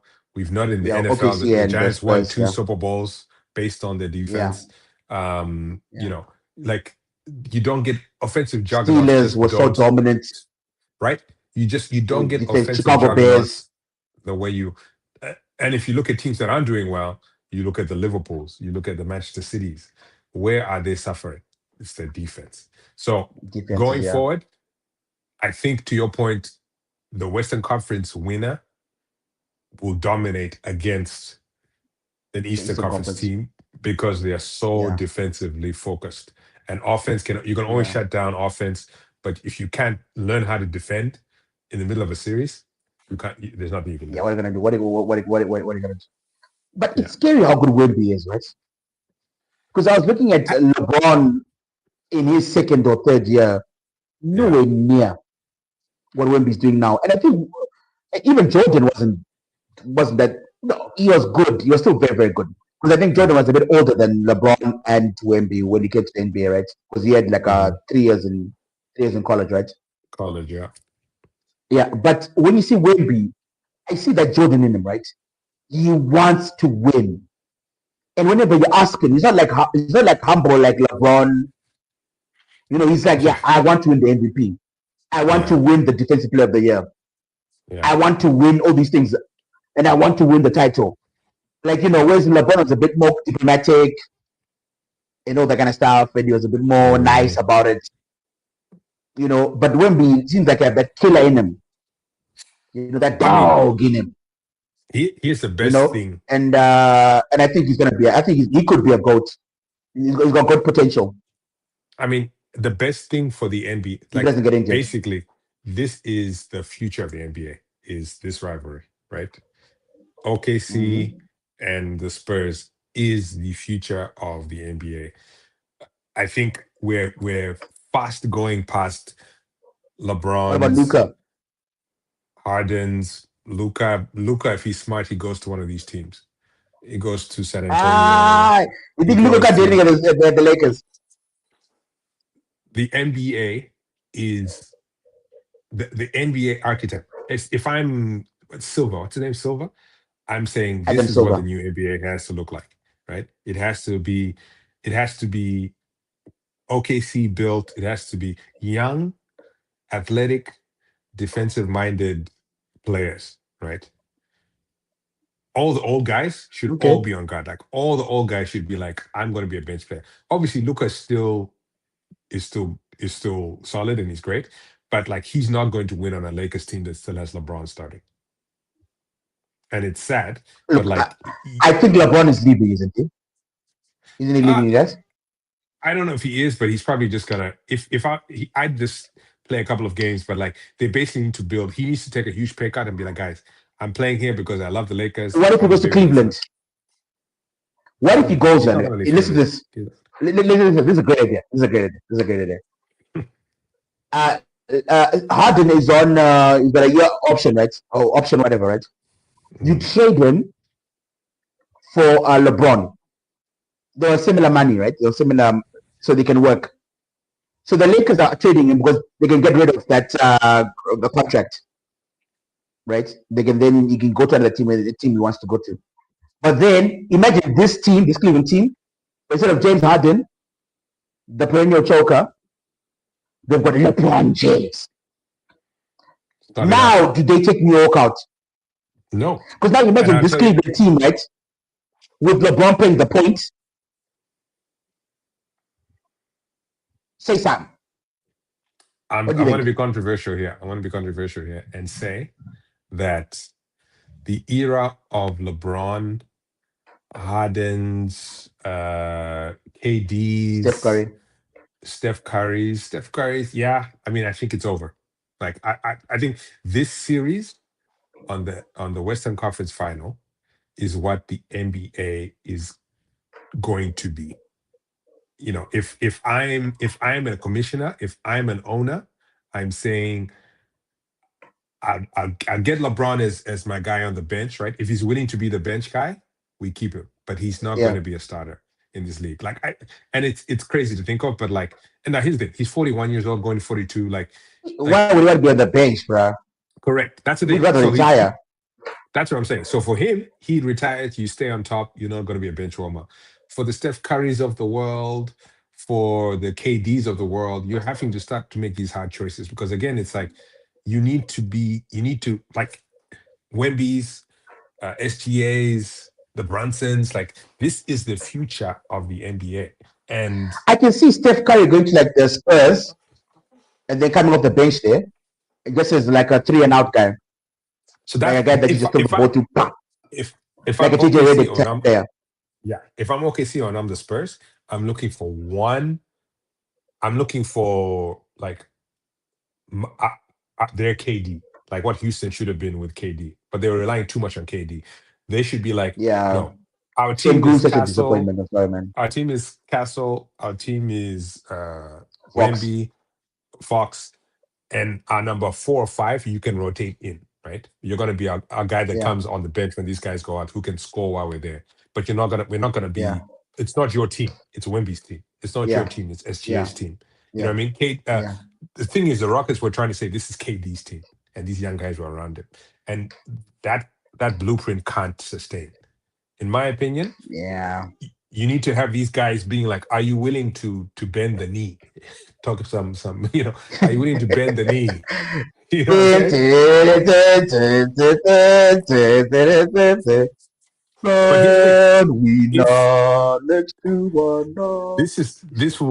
This will make the NBA viable again. This will make the NBA exciting. Okay. Interesting. I like to see that like goes out in the future. Yeah. So let's end with the sort of like England World Cup squad. Right? So we were expecting Calvert Lewin to be part of.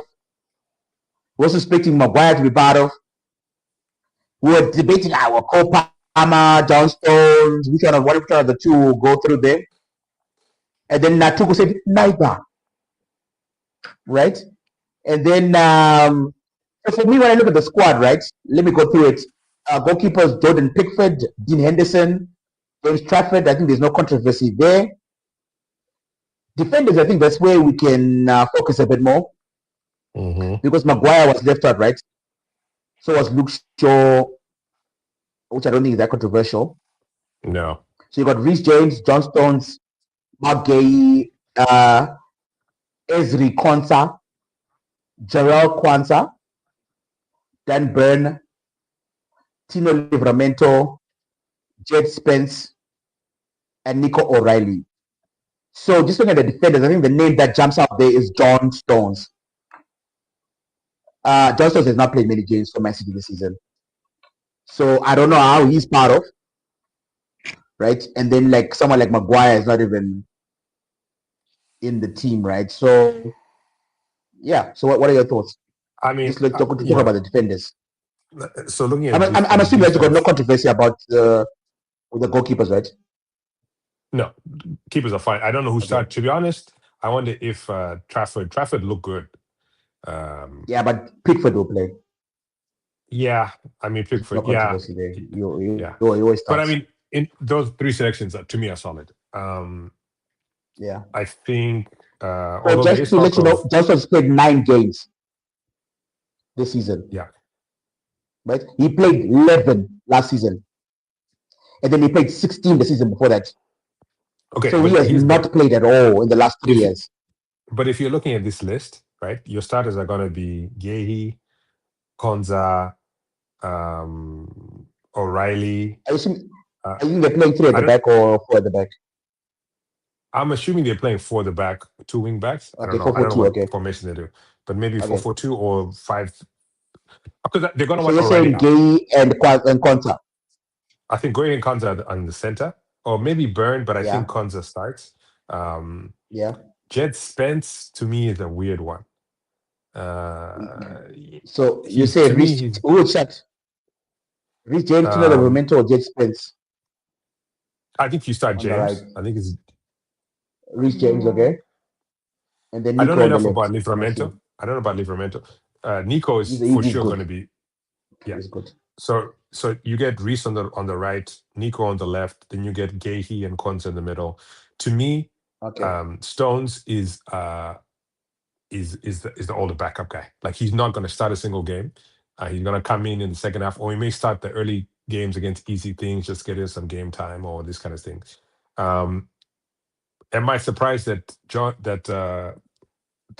your guy wasn't selected? Harry Maguire.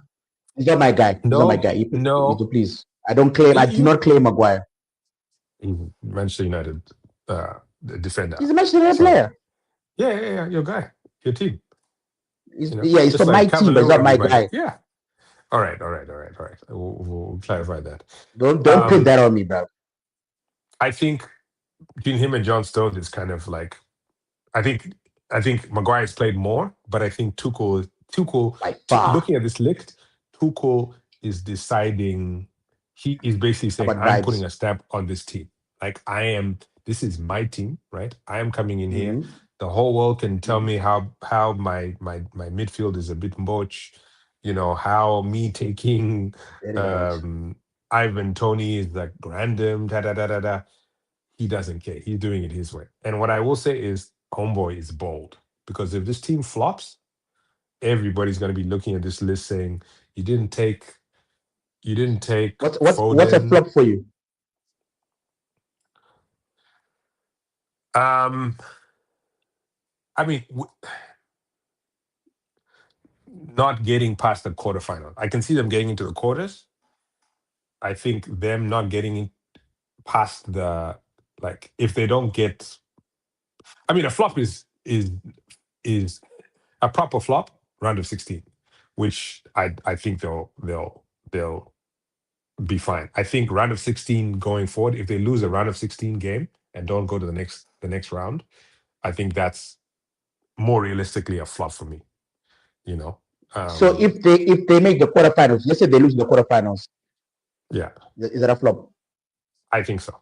I think if they lose in the semifinals, dope. Then that's dope. Then Tuchel should be like, okay, it's fine, because that's as far as they've gotten, right? The semifinals. I forget which World Cup when they lost to Croatia. 20,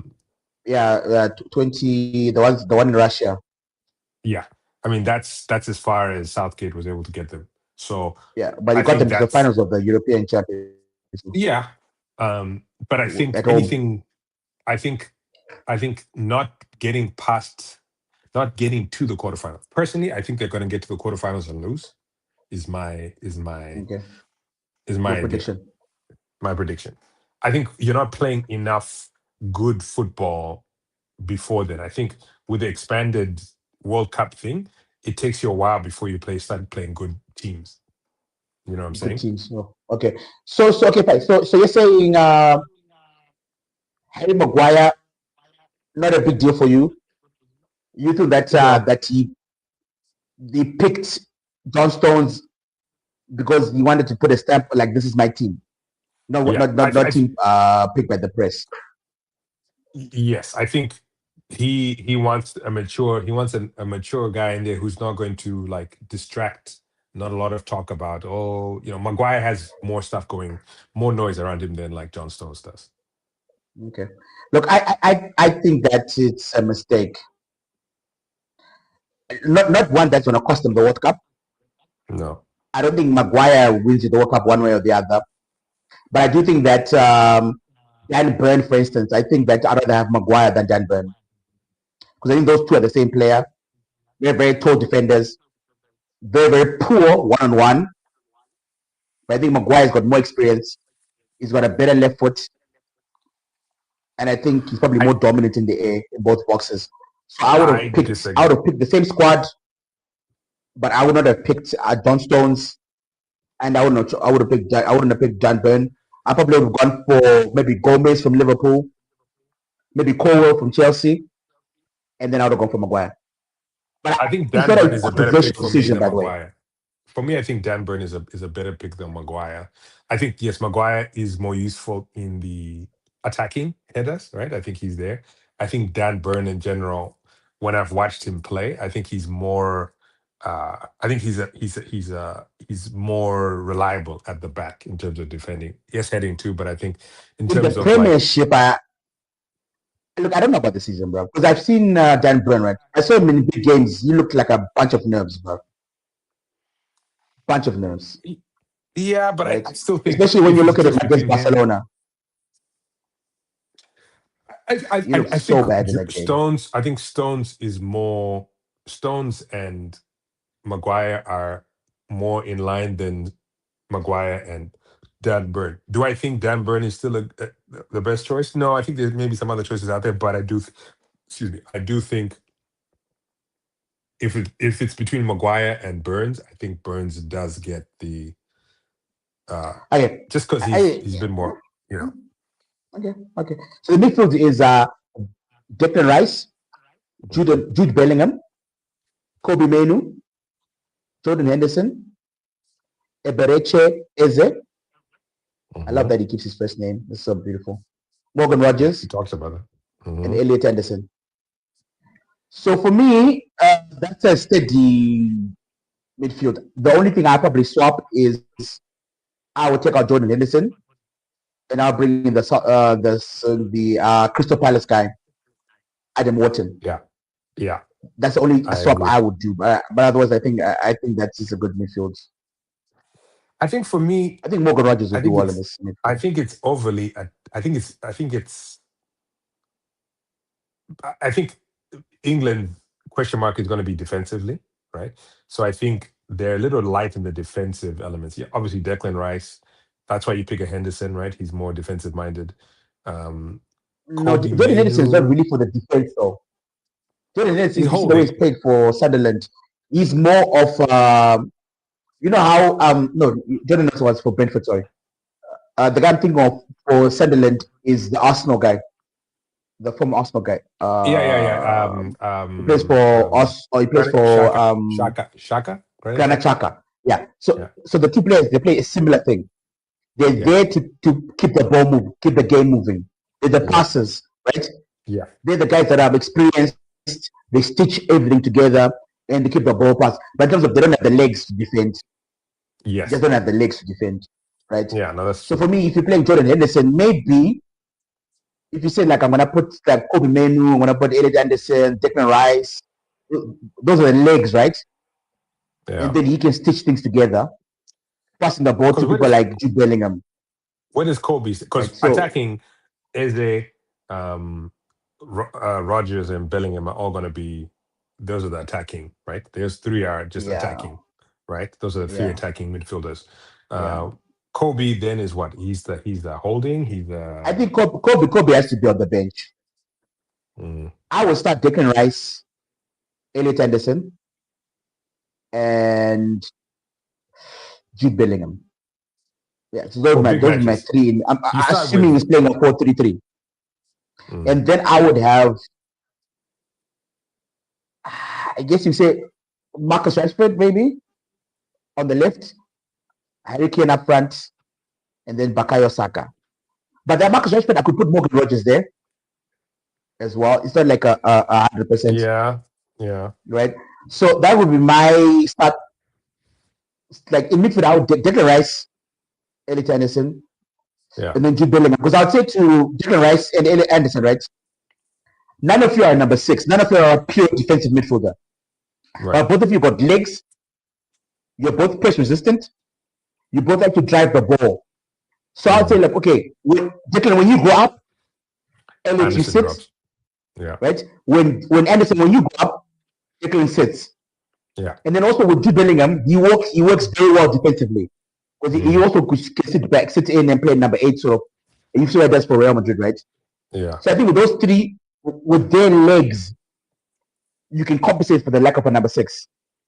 Whereas I think you could also put Kobe Mainoo in for Elliot Anderson, right? And then Eze for Jude Bellingham if your team is doing well, or you want to break the game open, right? And then I'd have Morgan Rogers, I think, if I'm playing a better team, like a really big team, because I want someone who's more defensively minded. So I think you've got Morgan Rogers and Saka. Those 2 come back and defend. And then Harry Kane, whereas I think if you're playing a team that's more, where you're going to dominate more, right? You play Rashford. Because you're not assuming you're not going to do much defending, and Rashford can run past. But you still start Saka and Kane, right?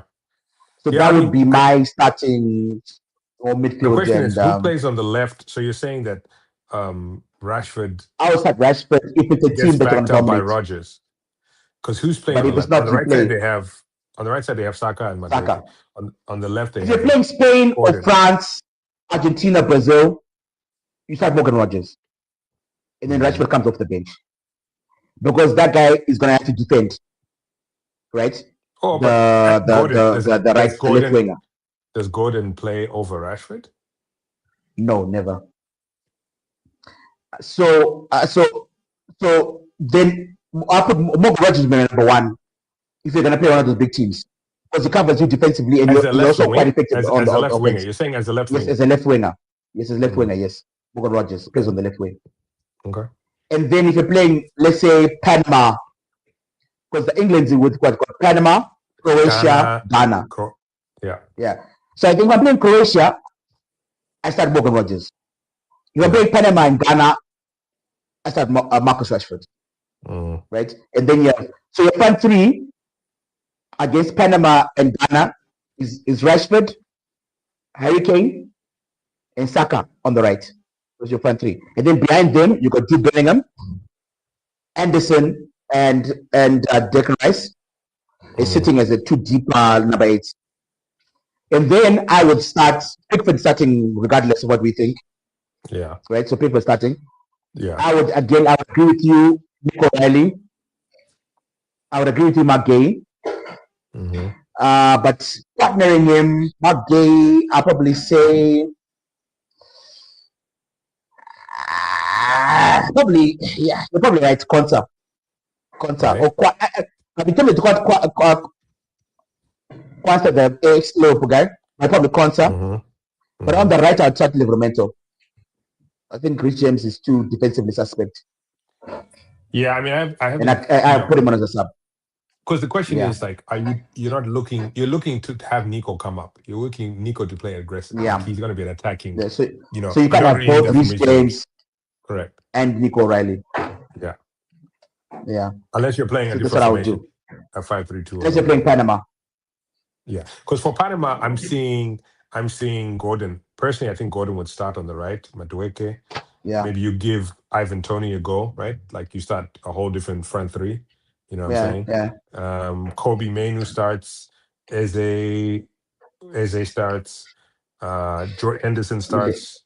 Maybe it's Jordan Henderson starts. Yeah. You know what I'm saying? Like you get all these guys staying, and then you can play with like then Jed Spence goes on the left wing. You know, you're playing around with it. Dan Burns starts in the center. Like the Panama game is on the experiment. Ghana, not so much, but Panama for sure. You're doing everything. Yeah. Well, Ghana is not an excellent. It's not an excellent team this year. No, it's but not one of those legendary Ghana teams. Yeah, I guess so. Nostalgia. It's not one of those legendary Ghana teams. Yeah, because I mean, who's in Ghana actually? Who's the Ghana squad? We're looking at Africa, right? We're actually Africa. African sports guys. Huh? We're not talking about England. African sports guys. Let's look at the squad. Semenyo. Is Semenyo playing? Is Semenyo Ghanaian? Forwards, yeah. He's not playing. Is he Ghanaian? By birth, yeah. I think he's British. I don't know he's playing. He's there. Jordan Ayew was like Inaki Williams. Oh, Inaki Williams is swapped. To where? Because Inaki Williams was playing for Spain. Now he's playing for the youth team. This is a different squad. I have a different squad. I don't see him on my list. The ESPN list is never. The first Jordan Ayew, Inaki Williams, Antoine Semenyo, Adu Fatou Shaku, Enes Nuama, and Kamala Dean Sulemana. Those are the forwards. And then the midfield, Kate, Mohamed Kudus, Elisha Owusu, Ibrahim Suleiman, and Majid Ashimero. And then defenders, Alexander Juku, Gideon Mensah, Jerome Okuko, Mensah, Alidu Siedu, Tariq Lamptey, this is good. Oh yeah, Derek Cohn, and then goalkeepers. We don't know anybody. I mean, you know, they've got some English talents. Kudus is good. Yeah, he's healthy. He's not healthy. Kudus, is he healthy? No, he's not playing the World Cup. Yeah, he's not in the World Cup. Yeah, you're right. That's what I'm saying. This squad, you got to. I don't know if that's the actual squad. So I'm on Google. Yeah, I did something. It's something along these lines. No, it's a big difference. Having Kudus and not having Kudus is a big difference for Ghana. Yeah, it's huge. It's huge. But I thought Sumania is there, right? And then Fatau plays for Leicester. He's a goodish player. But their best player, I think, Inaki Williams is quick. He is rapid, bro. So if they play that Brand against Ghana, and Inaki Williams actually playing, my goodness. I mean, it could be a disaster. It could be. I mean, Ghana's not going to be what it was. We know that. But, you know, here's the thing. I think an African team, the question becomes which African team is going to go far in this World Cup? Okay. I think as African sports guys, that's going to be our next big tournament to talk about would be the World Cup. Hey, Carlos Queiroz is the manager. For Ghana? Yeah. Oh, wow. Yeah, bro. We're talking big things here. Big moves down. So I'm looking at the list. 48 teams. Yeah. South Africa. Nope. Non-entity, not for me. We even add our other diaspora, African diaspora. Haiti. What do you think about Haiti? I don't know anything about Haiti. They're near you. They should know much about it. Do you think they have a chance? I don't know anything about Haiti. I would say 0 chance, but I don't know anything about it. I don't know anything about it. Let's see, Canada. I mean, Haiti don't really have a chance, to be honest. But I wouldn't say that. Côte d'Ivoire, obviously, classic Côte d'Ivoire. Côte d'Ivoire, yeah. They're a good team. I keep seeing these things with playing. I want to get the real things. I don't want that. It's showing me some old Côte d'Ivoire, you know. Are they going to be what they used to be? Look, Côte d'Ivoire have got a good team. They've got some really, really good players. Yeah, I mean, I think in terms of African teams this year, I think they're going to be one of the best. Yeah. Morocco, Again, good team. are they going to do what they did? Are they going to, They're very, very capable of doing it, of repeating a semi-final thing. we just talked about Ghana. What do you think of Ghana? I don't think they're as good as they used to be. I don't think it's one of those. I don't think it's Egypt. one of those Ghanaian teams. Egypt again, they're not very good. I saw them in the AFCON where they struggled to beat Zimbabwe. AFCON. Yeah, Struggled to I beat know. I saw Zimbabwe. that game. We They got one or two good players. I think their best player is not Salah. It's Omar Mamouche. Mamouche is sick. That guy is just I wish he was a Man United player. That guy is amazing, bro. But he unfortunately plays behind Haaland. Yeah, Haaland wins the best striker in the world. He might leave. Who knows? If I was Mamouche, I'd be looking elsewhere. Algeria. Yeah, he could start for anyone. Algeria. Algeria again, not a great team.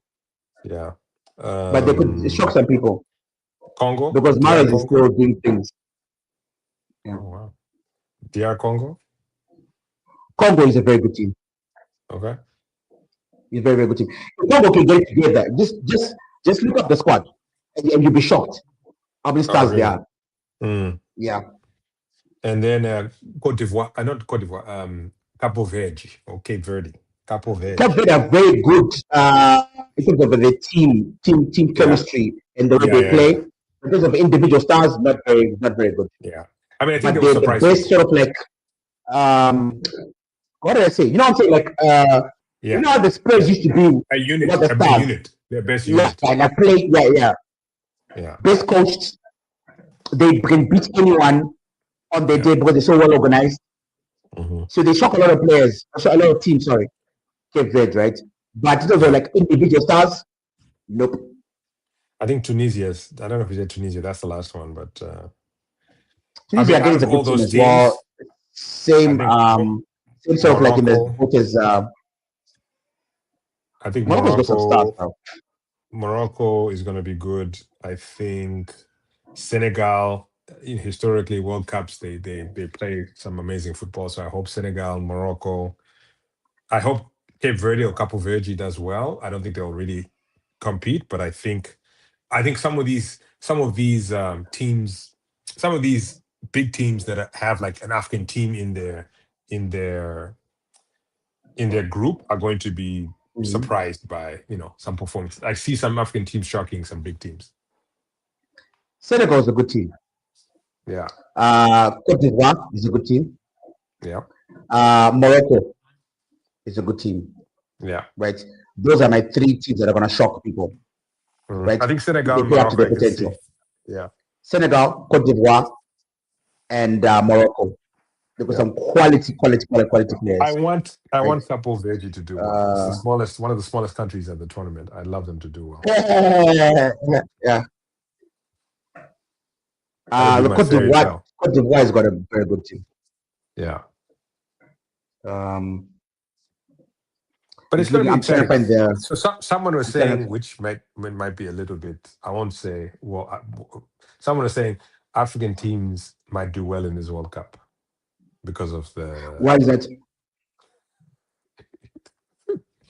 Because of the weather. Well, because of the weather? Yeah.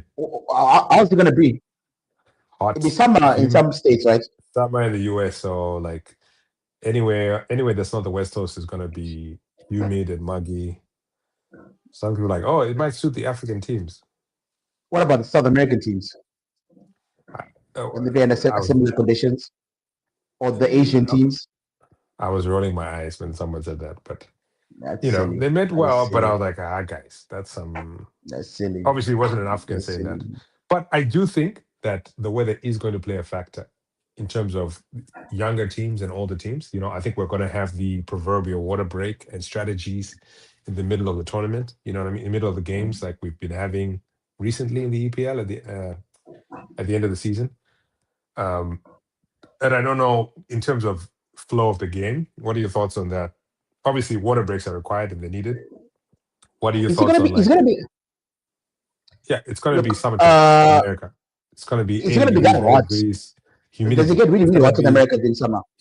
it's humid. On the East Coast, New York is gonna be humid. Miami is gonna be like 100% humidity. It's like you're playing in, you're playing in like West Africa. You know what I mean? Like it's gonna be humid for sure.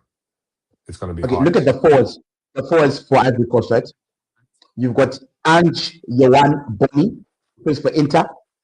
Mhm. Jan Diomande, who plays for RB Leipzig, Mhm. who's wanted by everyone, by the way. Man United, Liverpool, Real Madrid, Mhm. everyone. He's amazing. Let's not forget about Nicola Pepe, Mhm. the guy who married the porn star. He just divorced the porn star. And then you got Gesson, who's at Aston Villa. Mhm. He comes in and off the bench. Those are the forwards, right? You got Amad Diallo, right? Who's at Man United. You got Frank Casey, who's at Ali Bati, was at Inter just a couple. AC Milan just last season. He's a very good defender. Let's say midfielder. Great box to box midfielder. Ibrahim Sangare, who plays for Nottingham Forest, right? Atalanta, Fushi at Atalanta, Singo at Galatasaray. Dude, this team is just full of stars, bro. Here's the thing. Like it's sick. I think one of the Ivory things Coast.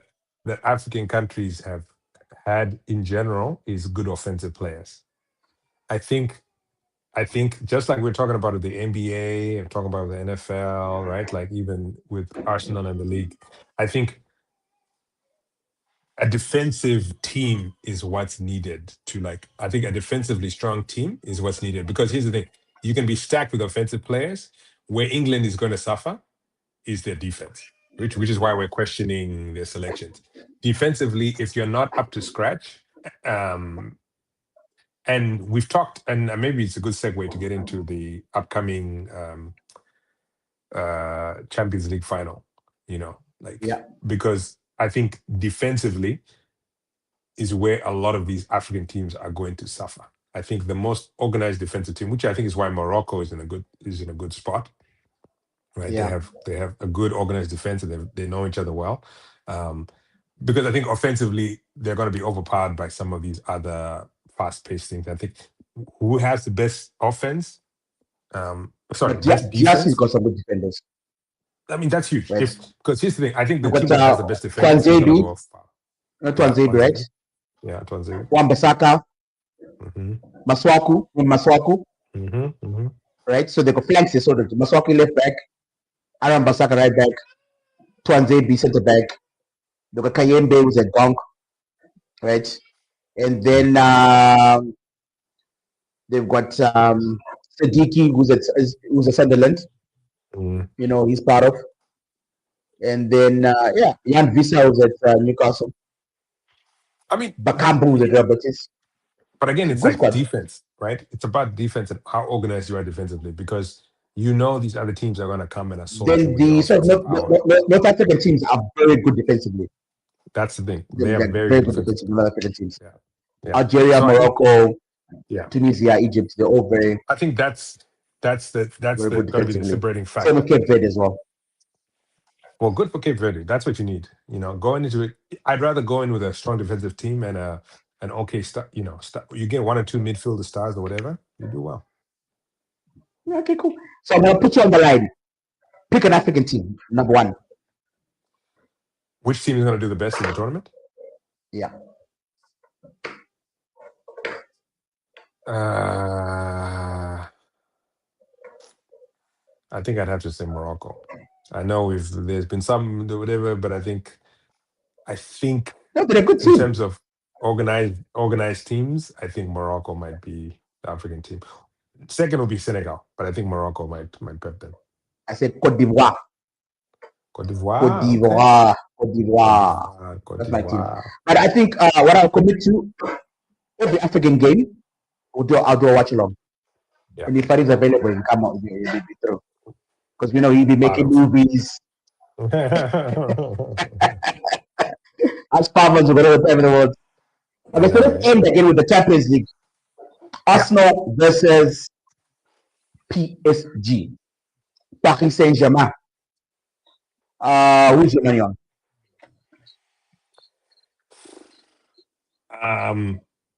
I gotta say PSG. My only question mark, I say 60% PSG. And I think the reason it's not more is because of their defense. I think they can be defensively vulnerable, and I think that might work against them.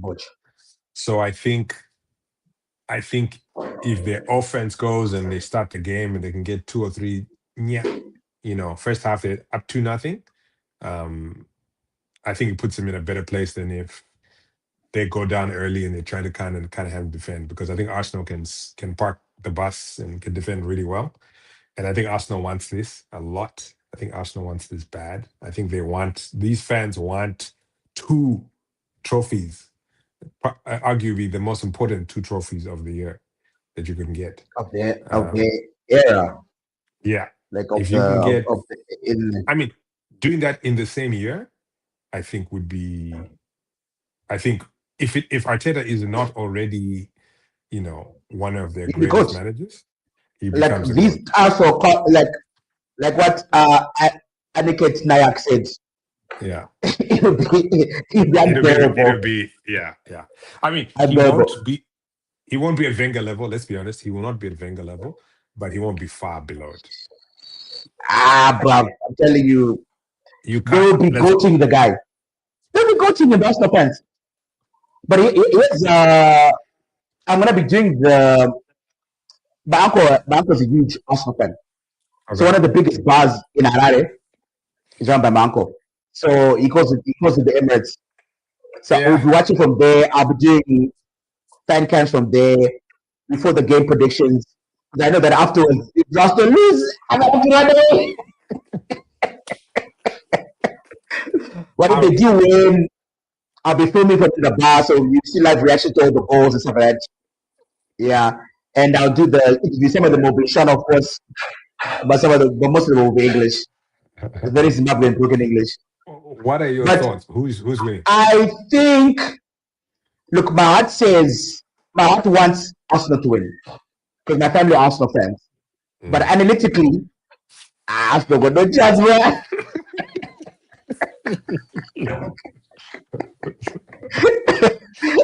I feel like this.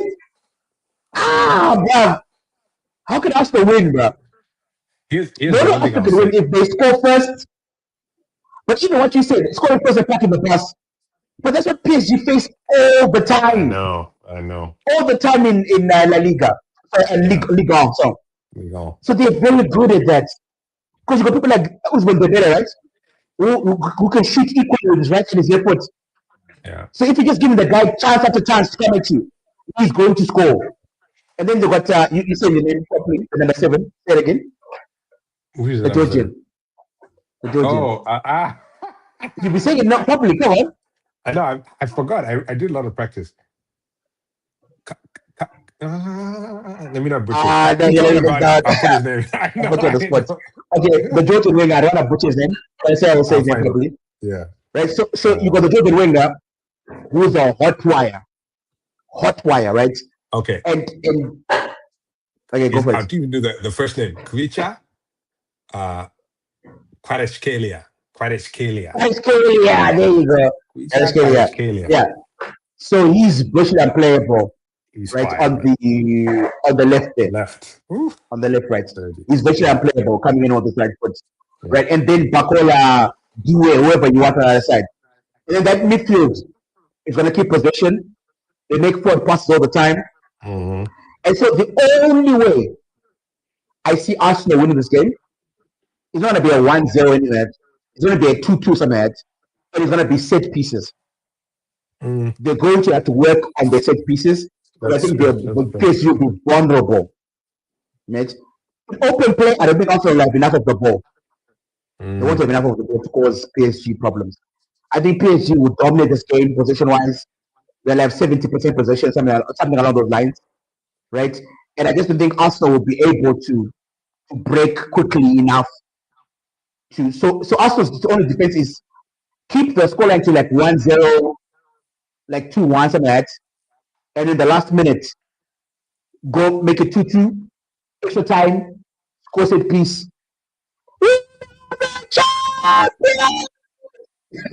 That's the way I see them winning. Otherwise, if it's just a straightforward match, 4-1 to PSG. Oof. I mean, I would say maybe And it's depressing, bro. I Because know. I'll be live streaming a bit like on my phone, and I'm just going, this is 1-0. I want to next to my uncle, because the guy will eat me, bro. I'll be watching. And I'll be remember, watching. I don't live in that area, right? I live on the farm. I try to go sleep at the Yo, but if they win, I will be drunk that night because they'll be buying so much beer, bro. I can imagine. Oh my goodness. My goodness, I'm such a great time. What is it? The 30th, So- I think. 30th? That's this Saturday. This Saturday, bro. So this Saturday. the- It's a big game. Yeah, next Saturday, yeah. It's a big game. Yeah, and then a quick shout out to Crystal Palace. Do you think they're gonna Oh, win yeah? the conference? I think they should. After I watched them play, they nearly drew against Arsenal yesterday. Yeah. I think they should. I mean, if they do Do you think that, about and Real England- Vallecano? I don't know anything about You don't think Vallecano about that them? much. No. But I think Crystal Palace are in good form, and I think their manager, Hold their focus. his last game with the team, I think they're gonna want to send him out, on a high. So I can see that. Okay. Yeah. Well, they're 8th in La Liga. Minus 3 goal difference. They only scored 41 goals, bro. In La Liga. Yeah, I don't understand the competition. That's what I'm saying. You know what I You mean? also said they scored 59 and they're 10th. They got the lowest. 41 goals. They got the lowest goal tally.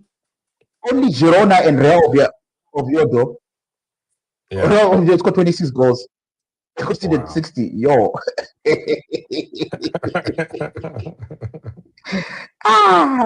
The keeper was under pressure. 60 goals, bro.